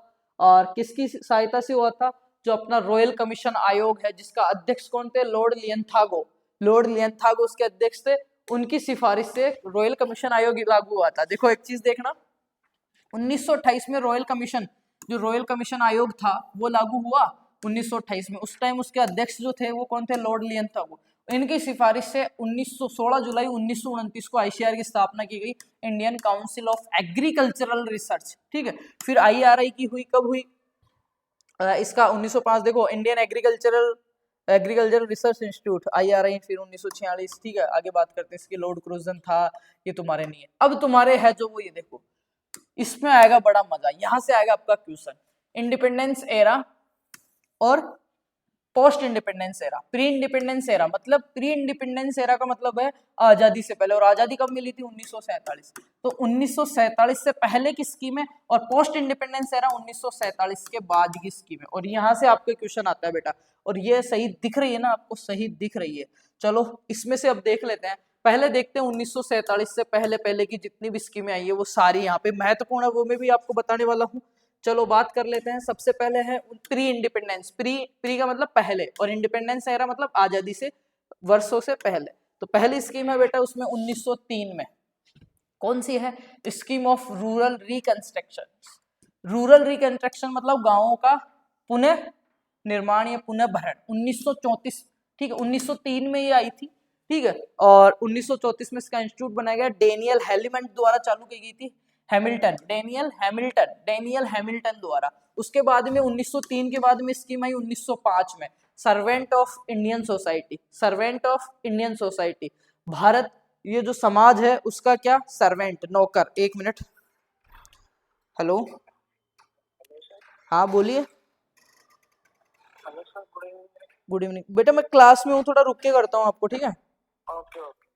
बहुत देर से फोन आया जा रहा है कंटिन्यूस, भाई नहीं उठा रहा, मैंने कॉल कर दिया कि can I call you later, फिर भी दमी से फोन करते हैं ना, टाइम नहीं मिल पा रहा यार। चलो, हाँ, प्री इंडिपेंडेंस एरा में देख रहे हैं 1947 से पहले की स्कीमें। पहली देखी 1903 में, स्कीम ऑफ रूरल रिकंस्ट्रक्शंस, जो कि डेनियल हैमिल्टन द्वारा चलाई गई 1903 में। उसके बाद देखते हैं 1905 में servant of Indian society Gopal Krishna Gokhale द्वारा। फिर 1908 में स्कीम ऑफ रूरल डेवलपमेंट ग्रामीण विकास कार्यक्रम, ये रविंद्रनाथ टैगोर द्वारा चलाया गया था। कालीग्राम जो कि वेस्ट बंगाल में पड़ता है, महत्वपूर्ण है बेटा ये कि 1908 में रविंद्रनाथ टैगोर द्वारा एक स्कीम चलाई गई, प्री इंडिपेंडेंस एरा में आती है। कौन सी, स्कीम ऑफ रूरल डेवलपमेंट, जो कि वेस्ट बंगाल कालीग्राम से स्टार्ट हुई थी। उसके बाद आती है 1920 में गुड़गांव प्रोजेक्ट। यहाँ से क्वेश्चन कंफर्म है, चाहे छोटे में आए, चाहे ऑप्शनल में आए, चाहे से फिल इन द ब्लैंक्स में आए। गुड़गांव प्रोजेक्ट FL ब्रायन द्वारा चलाया गया था। गुड़गांव प्रोजेक्ट FL ब्रायन द्वारा चलाया गया था। सबसे पहले विलेज गाइड का कॉन्सेप्ट भी इसी के अंतर्गत आया था। सबसे पहले विलेज गाइड का कॉन्सेप्ट गुड़गांव प्रोजेक्ट के अंतर्गत आया था, और गुड़गांव प्रोजेक्ट सन 1920 में FL ब्रायन द्वारा चलाया गया था। FL ब्रायन द्वारा चलाया गया था। सन 1921 में मार्थेंडम प्रोजेक्ट, महत्वपूर्ण है बच्चा मेरे, मार्थेंडम प्रोजेक्ट दो आया था। कब आया था, सन 1921 में। देखो, सबसे पहले 1903 स्कीम ऑफ रूरल रिकंस्ट्रक्शन, 1905 में scheme of Indian society servant of Indian society Gopal Krishna Gokhale. फिर रविंद्रनाथ टैगोर की एक स्कीम आई, कौन सी, स्कीम ऑफ रूरल डेवलपमेंट, जो कि वेस्ट बंगाल से शुरू हुई 1908 में। 1920 में आया गुड़गांव प्रोजेक्ट FL ब्रायन द्वारा, महत्वपूर्ण है, गुड़गांव प्रोजेक्ट FL ब्रायन द्वारा आया। 1921 में आया मार्थेंडम प्रोजेक्ट सर स्पेंसर हैच द्वारा। इसको स्पॉन्सर किसने किया था, YMCA, young man Christian associate था, उसने ये किया था। क्लब्स वगैरह बनाए गए मार्थेंडम प्रोजेक्ट में। उसके बाद में 1921 में आया, महत्वपूर्ण है बेटा, मार्थेंडम के बाद में ये वाला 1920 के बाद में 1921 वाला। 1921 में आया श्री निकेतन प्रोजेक्ट। कौन सा है बेटा, श्री निकेतन, जो कि रविंद्रनाथ टैगोर द्वारा चलाया गया था 1921 में। और इसका कॉन्सेप्ट क्या था, देश सेवक, विलेज स्कॉट, भारतीय बालिका इसका कॉन्सेप्ट था। तो आपको इतना याद रखना है कि श्री निकेतन प्रोजेक्ट जो है सन 1921 में आया था, और ये आता है प्री इंडिपेंडेंस एरा में आता है, मतलब आजादी से पहले। 1947 वाले जो है वो सारे आजादी से पहले आएंगे, तो 1921 आजादी से पहले का ही है श्री निकेतन प्रोजेक्ट, रविंद्रनाथ टैगोर द्वारा चलाया गया। शांति निकेतन की जगह पर यह चलाया गया। और उसके बाद में आता है 1923 में सेवाग्राम प्रोजेक्ट, जो कि महात्मा गांधी द्वारा महाराष्ट्र के वृद्धा के अंदर शुरू हुआ। महाराष्ट्र में एक वृद्धा जगह है, वहां पे शुरू किया गया महात्मा गांधी के द्वारा। कौन सा बेटा, सेवाग्राम प्रोजेक्ट 1923 में, याद कर लेना, हाथ पे लिख ले जाना, आएगा, ठीक है। कॉन्सेप्ट क्या था यहाँ का, नई तालीम। क्या कॉन्सेप्ट था, नई तालीम। उसके बाद में 1945 में आया इंडियन विलेज सर्विसेज, जो कि टी मोशर और BN गुप्ता द्वारा लखनऊ आंध्र प्रदेश में चलाया गया। उसके बाद में 1946 में सर्वोदय प्रोजेक्ट आया, जो विनोबा भावे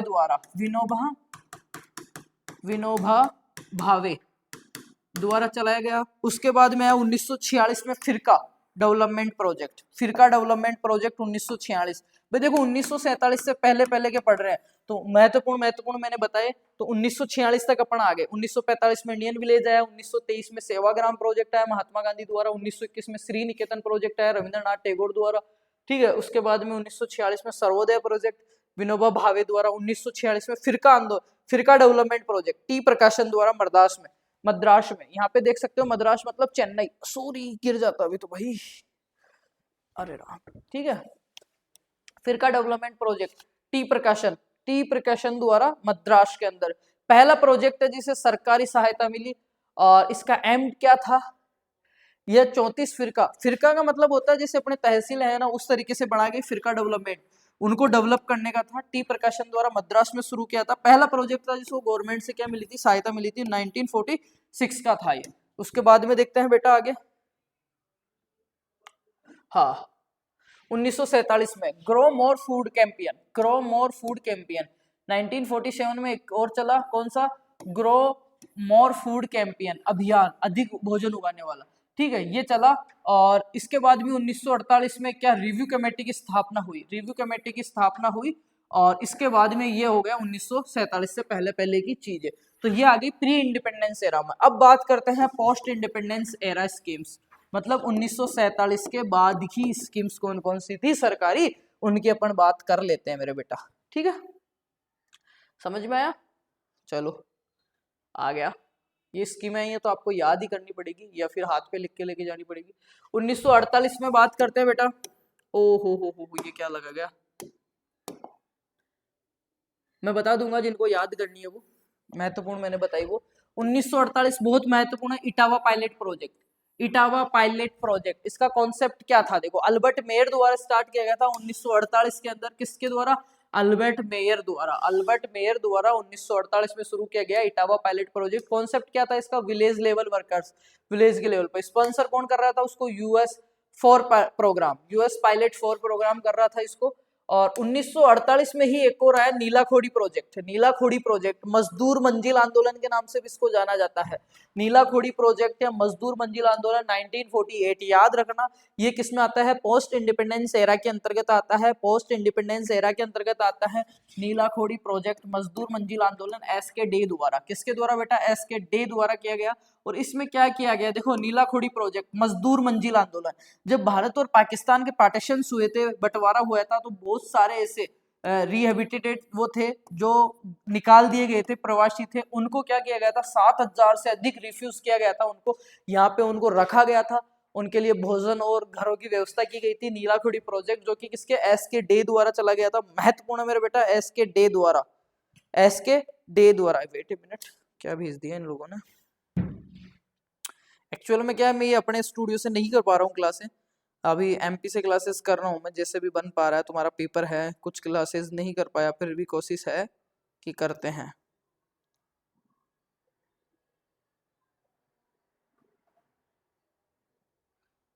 चलो आगे करते हैं, देखते हैं।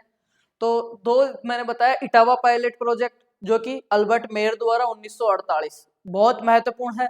उसके बाद में 1948 के अंदर ही आपका नीलाखोड़ी प्रोजेक्ट या मजदूर मंजिल आंदोलन जो कि एस के डे द्वारा चालू किया गया। एस के डे द्वारा, एक सेकेंड,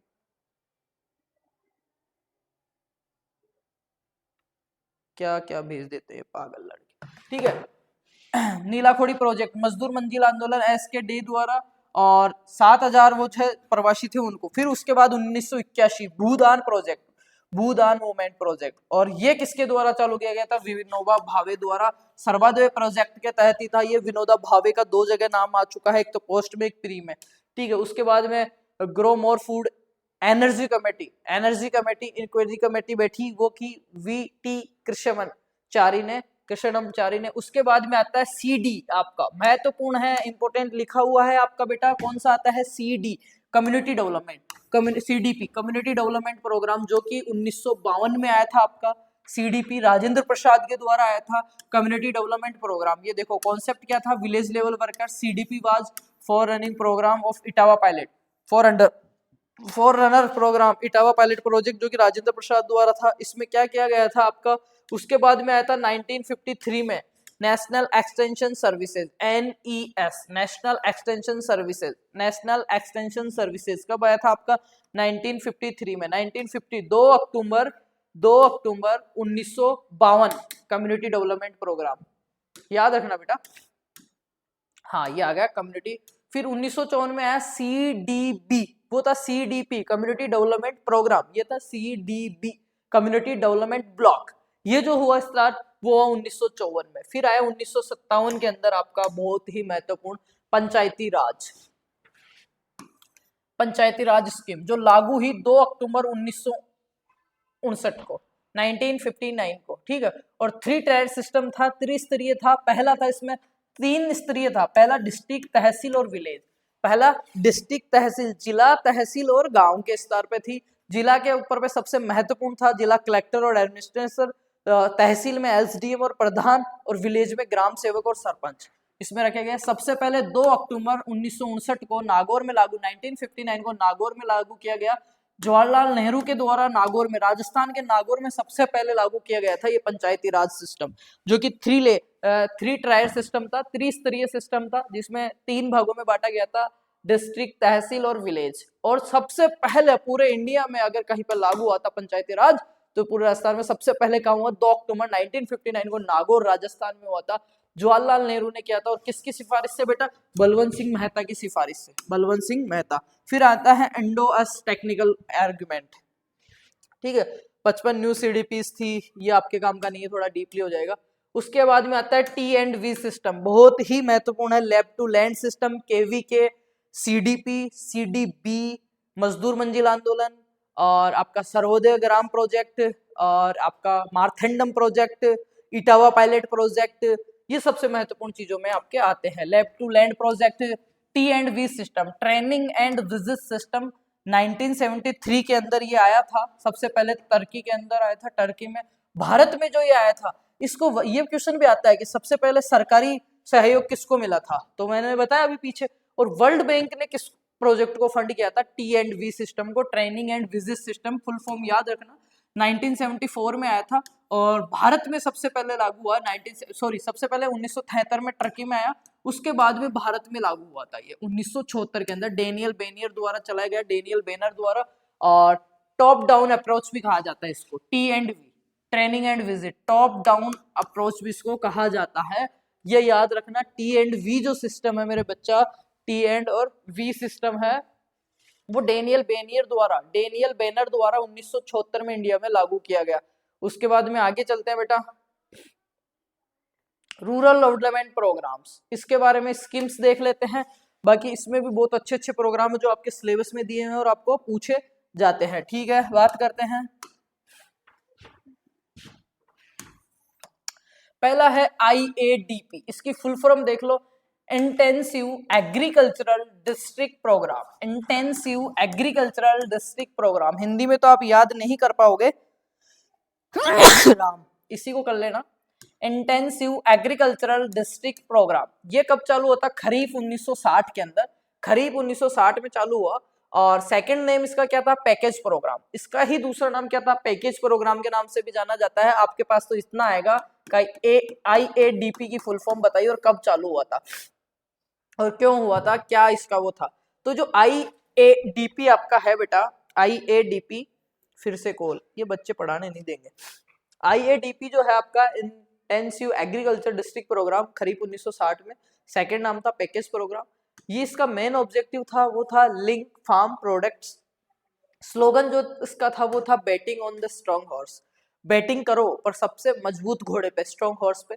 लॉन्च जो हुआ था वो पाली राजस्थान से हुआ था। और पंचायती राज जो है वो अपना Panchayati Raj, T&V system, training and visit system, और IADP intensive agriculture district programme, ये तीनों ही चीज राजस्थान से लॉन्च की गई थी। आगे बात करते हैं IAAP,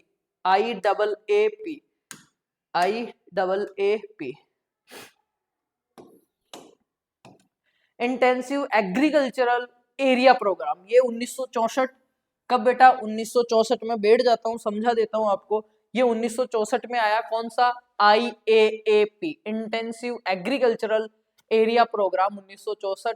उसके बाद में आता है HYVP, 1966, महत्वपूर्ण है, हाई यील्डिंग वैरायटी प्रोग्राम, अधिक उपज वाली किस्मों का जो प्रोग्राम था, ये कब आया, high yielding variety programme, full form याद रखना, 1966 में, IAAP 1964 में। उसके बाद में 1971 में आया, स्मॉल फार्मर्स डेवलपमेंट एजेंसी का ये आया, ठीक है, इसको अपने नहीं पूछता। फिर आता है ड्रॉट पॉन एरिया प्रोग्राम, सूखा जो एरिया है उसको विकसित करने के, 1973 में आया। उसके बाद में आया कमांड एरिया डेवलपमेंट प्रोग्राम, 1976 में, डेजर्ट डेवलपमेंट प्रोग्राम 1977 में, फूड एंड वाटर प्रोग्राम जो है 1977 में आया, NREP, national rural employment programme 1980 में आया। और 15 अगस्त 1979 ट्राइसेम, महत्वपूर्ण है, अंडरलाइन कर लेना, चाहे फर्रा बुला लेना या दिमाग में लिख लेना, इसको बहुत महत्वपूर्ण है, पूछा जाएगा आपके। ट्राइसेम, 15 अगस्त 1979 में ट्राइसेम आया, ट्रेनिंग ऑफ रूरल यूथ, इसकी फुल फॉर्म याद कर लेना बेटा, ट्राइसेम की फुल फॉर्म देखो, training of rural youth for self employment.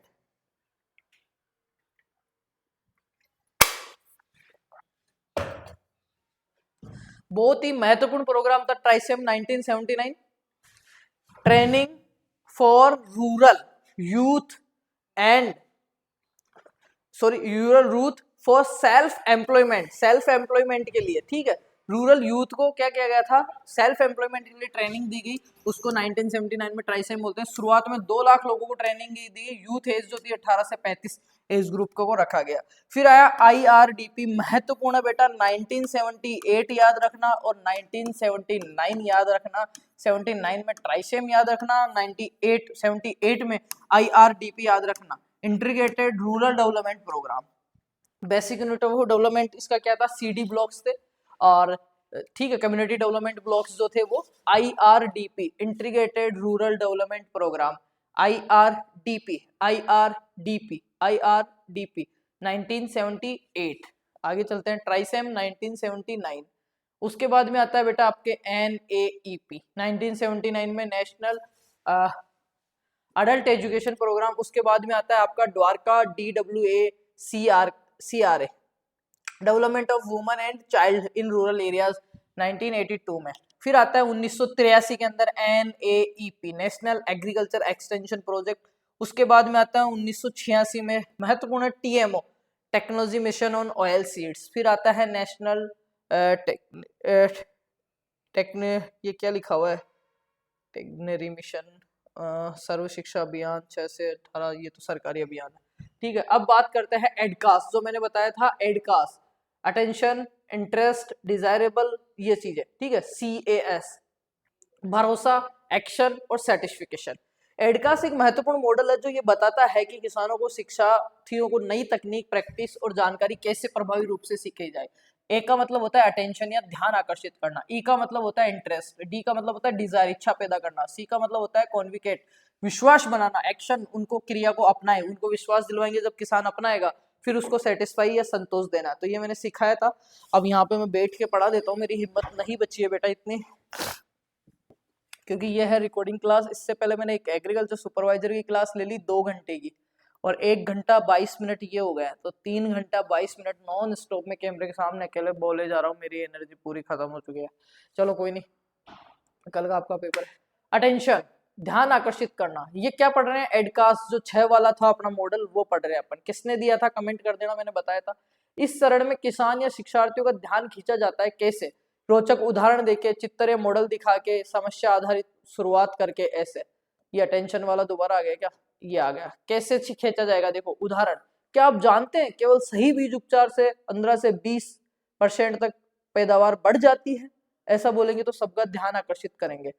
Ed D, AID, आई का मतलब इंटरेस्ट, रुचि पैदा करना, ध्यान आने के बाद विषय में रुचि जगाना कैसे करें, किसानों की समस्या से जोड़कर समझाए, स्थानीय भाषा में बातचीत करें, कहानी या अपने अनुभव बताएं कि मैंने फलानी जगह ये किया था, आपके गांव में पिछले साल जिन किसानों ने बीज बोया था उनकी फसल में बीमारी कम आई, उदाहरण से समझाए उनको। फिर आता है डिजायर, इच्छा उत्पन्न करना, AID, ए मतलब अटेंशन, ई मतलब, आई मतलब इंटरेस्ट और डी मतलब डिजायर। डिजायर मतलब इच्छा उत्पन्न करना। अब किसान इस तकनीक को अपनाने के लिए इच्छा महसूस करेंगे, कैसे करेंगे, इसके फायदे बताएंगे, इसकी लागत बताएंगे और किसानों को उदाहरण देंगे, जैसे कि बीज उपचार की लागत केवल 20-30 से 40 रुपए बीघा आती है, लेकिन फायदा कई गुना अधिक मिलता है। ऐसा करके उनकी इच्छा करेंगे कि यार मैं भी 30-40 रुपए लगा सकता हूँ, अगर अच्छी पैदा मिले तो मेरे को, ऐसा करके, ठीक है। फिर आता है कॉन्विकेशन, विश्वास बनाना, किसान को विश्वास दिलाना पड़ेगा कि ये तकनीक उसके लिए सही है और लाभदायी है। ये कैसे करेंगे, मैंने कहा था कुछ ऐसे डेटा देंगे उनको, डेमो प्लांट दिखाएंगे, फील्ड विजिट कराएंगे, एक्सटेंशन एजेंसी द्वारा आश्वासन देंगे कि हमारी संस्था है, अगर आपका बीज फेल हो जाता है इस तरीके से आप काम करो, ये बीज लगाओ, नया वेराइटी लगाओ, अगर आपका फेल भी हो गया तो हम आपको रिफंड करेंगे, वो करेंगे, तो उनसे भरोसा लो। जैसे कि KVK के ट्रायल्स, मैंने बताया था KVK के ट्रायल में इस तकनीक को लगातार बेहतर परिणाम दिए हैं, अपन उनको कहेंगे। फिर आएंगे एक्शन या अपनाना, जब किसान इस तकनीकों को अपनाने के लिए तैयार हो जाएगा तो स्टेप बाय स्टेप उसको तरीका समझाना है, तुरंत शुरू करने के लिए मार्गदर्शन देना है और आवश्यक सामग्री उपलब्ध करवाना है। जैसे कि आज ही अपने बीज को उपचारित 3 ग्राम फफूंदनाशक से करें, बुआई करें। फिर आता है लास्ट वाला, एडकास्ट का S, CAS, एडकास्ट का S, संतोष या सेटिस्फिकेशन। किसान जब परिणाम से संतुष्ट होता है तो वो तकनीकी स्थायी रूप से अपनाता है, और फिर उसको फॉलो अप करने के लिए कहेंगे, परिणाम को साझा करने के लिए कहेंगे। अब आता है एग्रीकल्चर एक्सटेंशन एजुकेशन का अर्थ, ठीक है। एक्सटेंशन का मतलब है ज्ञान विस्तार, ये छोड़ो, डेफिनेशन ऑफ एक्सटेंशन। लिग्नस ने क्या कहा, एक्सटेंशन एजुकेशन वह प्रक्रिया है जिसके द्वारा व्यवहार में परिवर्तन लाने के लिए शिक्षा प्रदान की जाती है। क्रेस्ली ने कहा कि एक्सटेंशन को, इसको छोड़ो, ये क्या हो गया, अच्छा ये दोबारा से आ गया, आय में वृद्धि, ये मैंने पढ़ा दिया आपको है ना, दोबारा तो नहीं आया पर ये चीजें मैंने आपको ऑलरेडी पढ़ा दी है बेटा, फिर भी एक बार देख लेते हैं। उत्पादकता को बढ़ाता है, आय में वृद्धि करता है, व्यवहार में परिवर्तन लाता है एक्सटेंशन एजुकेशन, ये आप खुद लिख सकते हो। ग्रामीणों का विकास करता है, नीति निर्माण में सहयोग है। प्रोसेस ऑफ एक्सटेंशन एजुकेशन, ये वो आ गई शॉर्टर, SOTER। एस का मतलब होता है सिचुएशन एनालिसिस, सिचुएशन एनालिसिस जो मैंने बताया था ना आपको कि टीचिंग मेथड के लिए तो एडकास्ट बताया था, वो एडकास्ट का मैंने बता दिया। उसके अलावा मैंने बताया था process, teaching extension education teaching process, SOTER। S मतलब सिचुएशन एनालिसिस, स्थिति विश्लेषण, गांव की समस्या, संसाधन और आवश्यकताओं का अध्ययन करेंगे। दूसरा मैंने बताया था ऑब्जेक्टिव सेटिंग, OSO, ये याद रखना आपको, उद्देश्य का निर्धारण करेंगे। ठीक है, आगे देखते हैं इसी में, उद्देश्य का कि किसान की आवश्यकता के अनुसार लक्ष्य बनाएंगे। ठीक है, SOT, ठीक है, SOT teaching, teaching and communication, शिक्षण देंगे, SOTE मीटिंग्स वगैरह करेंगे। ई मतलब होता है इवोल्यूशन या मूल्यांकन, SOTER। आर का मतलब होता है रिकंसिडरेशन, पुनः विचार करते हैं उस पर, तो ये हो गया। और सातवां है फॉलो अप। वैसे 6 महीने हो गए, ऑब्जेक्टिव्स हो गए, इसके उद्देश्य क्या क्या है। एक्सटेंशन को, सॉरी लैपटॉप गिर जाता, क्या हो रहा, मैं टिक कर जान, can I call you later. हाँ, ऑब्जेक्टिव्स ऑफ एक्सटेंशन एजुकेशन, मुख्य उद्देश्य क्या है, किसानों के व्यवहार में परिवर्तन लाना, एग्रीकल्चर प्रोडक्शन को बढ़ाना, उन्नत तकनीक का प्रसार करना, निर्णय लेने की क्षमता, नेतृत्व विकास। प्रिंसिपल्स ऑफ एक्सटेंशन एजुकेशन, क्या क्या प्रिंसिपल्स है। पहला प्रिंसिपल है बेटा, मैं खड़ा नहीं हो पाऊंगा मेरी तबीयत थोड़ी खराब हो रही है, पता नहीं क्या होता है आजकल, 3-4 घंटे की रेगुलर क्लास लेता हूँ ना, तो उस दिन तो पक्का श्योर मेरी तबीयत खराब होती है ना। चलो मैं बैठ के पढ़ा देता हूँ, और अच्छा करने का मन में था पर कोई नहीं। Principles of need and interest, ये किसके अपन पढ़ रहे हैं, एक्सटेंशन। ठीक है, principles of extension education, extension education कहाँ कहाँ जरूरी है। प्रिंसिपल, जहाँ पे आवश्यकता और रुचि का सिद्धांत लगेगा एक तो इसमें। दूसरा होएगा बेटा सहभागिता का, प्रिंसिपल्स ऑफ पार्टिसिपेशन, सहभागिता का सिद्धांत। Principles of learning by doing, करके सिखाने का सिद्धांत, प्रैक्टिकल करके सिखाएंगे। प्रिंसिपल्स ऑफ लोकलिटी, स्थानीयता का सिद्धांत Ram. Principles of culture difference, सांस्कृतिक अनुकूलता। Principles of motivation, principles of leadership, principles of cooperation. ठीक है, एक्सटेंशन एजुकेशन प्लानिंग प्रोग्राम क्या है, ये आप सबको जो आता है कि एक्सटेंशन प्रोग्राम प्लानिंग क्या है। किसानों की आवश्यकताएं, उसकी समस्या, उपलब्ध संसाधनों को ध्यान में रखकर एक ऐसा संगठित, वैज्ञानिक और व्यवहारिक कार्यक्रम तैयार करना जिससे कि कृषि एवं ग्रामीणों को विकास के लक्ष्य पूरे कर सके और उनकी समस्या का समाधान कर सके, उसी को एक्सटेंशन प्लानिंग प्रोग्राम कहते हैं। क्या कहते हैं, एक्सटेंशन प्लानिंग प्रोग्राम कहते हैं। सरल शब्दों में, गांव की जो जरूरत है उसके लिए योजना बनाओ, कार्यक्रम लागू करो, मूल्यांकन करो और सही प्रोग्राम प्लानिंग करो, इसी को कहते हैं। इसकी परिभाषाएं है फिर से, इंपोर्टेंस ऑफ प्रोग्राम प्लानिंग, ये आपको सबको पता है कि एक अच्छा प्रोग्राम प्लान करेंगे तो क्या क्या इंपोर्टेंस है, ये आप आराम से मन से लिख सकते हो। प्रोसेस ऑफ प्लानिंग, सबसे पहले वही आ गया, सिचुएशन एनालिसिस, प्रॉब्लम्स।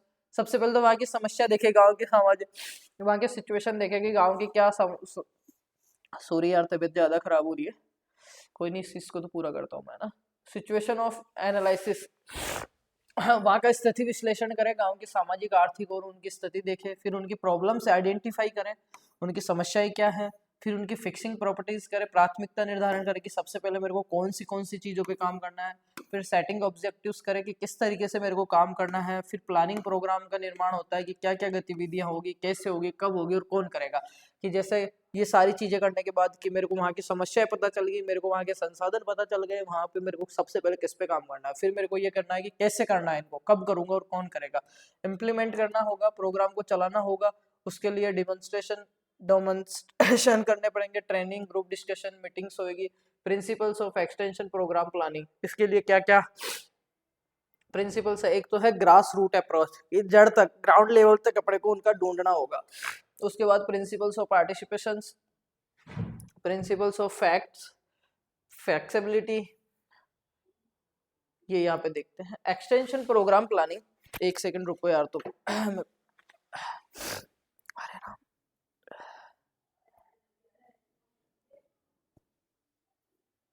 हाँ आगे देखते हैं इसी में। एक्सटेंशन प्रोग्राम प्लानिंग वह वैज्ञानिक प्रक्रिया है जिसमें किसानों की आवश्यकता के अनुसार विकास कार्यक्रम तैयार किए जाते हैं। इसमें स्थिति विश्लेषण, समस्याओं का समाधान, पहचान इत्यादि चीजें की जाती है। योजना बनाना ये सम्मिलित है। आगे देखते हैं न्यू ट्रेंड्स इन एग्रीकल्चर। ये बहुत अच्छा टॉपिक था और मेरे को पढ़ाना था, पर बेटा अभी मेरी तबीयत डाउन होने की वजह से मैं इसको एक बार मोटा मोटा समझा देता हूँ आपको। बेटा पेन का रख दिया, अरे ठीक है। फिर भी काफी चीजें हमने सीख लिया। पहला आता है प्राइवेटाइजेशन इन एक्सटेंशन, एक्सटेंशन का निजीकरण। दूसरा है साइबर एक्सटेंशन, साइबर या ई एक्सटेंशन। तीसरा है मार्केट लीड एक्सटेंशन, बाजार आधारित एक्सटेंशन। और चौथा है फार्मर लेड एक्सटेंशन, किसान आधारित एक्सटेंशन। एक्सटेंशन का मतलब आपको पता है ही, तो किस किस के आधार पे चीजें हैं वो देख लेते हैं। प्राइवेटाइजेशन क्या होता है? जब कृषि प्रसार सेवाएं केवल सरकारी संस्थाओं द्वारा न होकर निजी कंपनियां, एनजीओ, इनपुट डीलर, किसान उत्पादक कंपनियां, एफपीओ इत्यादि द्वारा करी जाए तो इसको प्राइवेटाइजेशन कहते हैं। ठीक है, न केवल एग्रीकल्चर चीजें और खेती से रिलेटेड चीजें सरकार ही नहीं, प्राइवेट कंपनियां सब कुछ अपने को सिखाने लगे तो उसको क्या कहेंगे अपन? प्राइवेटाइजेशन कहेंगे। दूसरा, क्यों जरूरी हुआ? सरकारी एजेंसियों के पास सीमित स्टाफ था, किसानों की बढ़ती मांग, तकनीकी ज्ञान में तेजी, उन गुणवत्ता की सलाह की कमी। ठीक है, मार्केटिंग की। प्राइवेट एक्सटेंशन प्रदान करने वाले कौन कौन है? बीज और कीटनाशक कंपनियां, एग्री बिजनेस कंपनियां, चौपाल, एनजीओ, एफपीओ, एग्री स्टार्टअप्स और निजी एग्री कंसल्टेंट। ठीक है, ये सब क्या है? प्राइवेटाइजेशन। इसके फायदे क्या है? तेज सेवा, तकनीकी जल्दी पहुंचती है, ये छोटी मोटी चीजें। इसके नुकसान भी है, लाभ कमाने पे ज्यादा जोड़। अब बात करते हैं साइबर एक्सटेंशन या ई एक्सटेंशन क्या है। इसका मीनिंग है कृषि संबंधित जानकारी और सेवाएं, सूचनाएं प्रौद्योगिकी आईसीटी के माध्यम से mobile app, internet, YouTube, SMS, WhatsApp group में देना। जैसे मोबाइल ऐप पे स्कैन करते हैं अपने को चीजें पता चल जाती है, तो वो क्या है? एक तरीके से ई एक्सटेंशन ही तो है, वो चीजों को प्रसार कर रहे हैं, लोगों तक पहुंचा रहे हैं। ई का मतलब इंटरनेट के माध्यम से। ठीक है, और किसान सुविधा ऐप है, पीएम किसान ऐप है, फसल सलाह ऐप है, यूट्यूब पर खेती चैनल्स हैं, टेलीग्राम ग्रुप्स हैं, वेबसाइट है आईसीआर की, केवीके की, वीडियो कॉन्फ्रेंसेज है। फिर आता है मार्केट लेड एक्सटेंशन। इसमें क्या होता है? बाजार आधारित एक्सटेंशन। इस एक्सटेंशन में जोर किसानों को बाजार की मांग, मूल्य, गुणवत्ता और वैल्यू चेन के अनुसार खेती सिखाने पर होता है कि आपके यहाँ पे जिस चीज की डिमांड है उस चीज को आप ज्यादा उगाओ, ऐसा उनको सिखाया जाता है। सरल शब्दों में इसको क्या कहते हैं? Market decide what farmers should product. Market से डिसाइड करते हैं कि किसान को क्या चीजें उगानी है ताकि उनको अच्छा लाभ मिले। फार्मर लीड एक्सटेंशन, किसान आधारित। जब प्रगतिशील किसान, मास्टर ट्रेनर या लीड किसान ही अन्य किसानों को सलाह देते हैं तो उसको क्या कहते हैं? Farmer lead extension. कि फार्मर ही लीड कर रहा है उनको, एक दूसरा किसान जो कि बहुत आगे निकल चुका है वो ही दूसरे किसानों को सिखा रहा है, उसको फार्मर लीड कहेंगे। ठीक है, कृषि प्रसार में नए रुझानों में privatisation, cyber extension, market lead, farmer lead extension प्रमुख है। प्राइवेटाइजेशन में निजी संस्थाएं प्रसार सेवाएं देती है, साइबर एक्सटेंशन में ये चीजें मैंने बता दी है। रूरल डेवलपमेंट का मतलब है ग्रामीण क्षेत्रों में रहने वाले लोगों के आर्थिक, सामाजिक, शैक्षणिक, सांस्कृतिक का सुधार लाना। सरल शब्दों में ग्रामीण लोगों की आजीविका सुधारना, प्लस खेती को मजबूत करना, प्लस रोजगार को बढ़ाना, प्लस जीवन स्तर को बढ़ाना, बराबर रूरल डेवलपमेंट या ग्रामीण विकास होता है। अरे हाँ, ठीक है, जल्दी जल्दी से देख लो बेटा। इसकी डेफिनेशन है, वर्ल्ड बैंक ने क्या दी इसकी, कि रूरल डेवलपमेंट वह प्रक्रिया है जिसमें ग्रामीण क्षेत्रों की आर्थिक और सामाजिक स्थितियों को सुधार किया जाता है। गवर्नमेंट ऑफ इंडिया ने क्या डेफिनेशन दी इसकी रूरल डेवलपमेंट की, कि ग्रामीण विकास वह प्रयास है जिसके माध्यम से गांव से लोगों की आवश्यकताओं को पूरा करते हुए उनके जीवन स्तर में स्थायी सुधार लाया जाता है। उसी को क्या कहते हैं अपन? विलेज डेवलपमेंट कहते हैं या रूरल डेवलपमेंट कहते हैं बेटा। नीड टू रूरल डेवलपमेंट, इसकी आवश्यकता क्यों है? क्योंकि भारत की 65% आबादी जो है खेती पर आधारित और गांवों में बसती है, कृषि पर निर्भर है, गरीबी व बेरोजगारी है, कम उत्पादकता है, संसाधनों की कमी है, स्वास्थ्य व शिक्षा में पिछड़ापन है। इसलिए क्या है? रूरल डेवलपमेंट की बहुत सख्त जरूरत है। और रूरल डेवलपमेंट किसे कहेंगे ये मैंने आपको बता ही दिया। रूरल डेवलपमेंट अपन किसको कहेंगे? ठीक है, चलो आगे देखते हैं। मेजर रूरल डेवलपमेंट प्रोग्राम है ना, कार्यक्रम कौन कौन से? रोजगार और गरीबी उन्मूलन कार्यक्रम, इसमें आता है मनरेगा जो कि 2005 में। मनरेगा की फुल फॉर्म याद कर लेना, पूछ लेगा आपसे। महात्मा गांधी राष्ट्रीय ग्रामीण रोजगार गारंटी अधिनियम 2005। 100 दिन का रोजगार रहता है, ग्रामीण गरीब परिवार को रोजगार की सुरक्षा देता है। दूसरा है SGSY NRLM, राष्ट्रीय ग्रामीण आजीविका मिशन। आजीविका मिशन 2011 सेल्फ हेल्प होता है, महिलाओं को सशक्तिकरण है।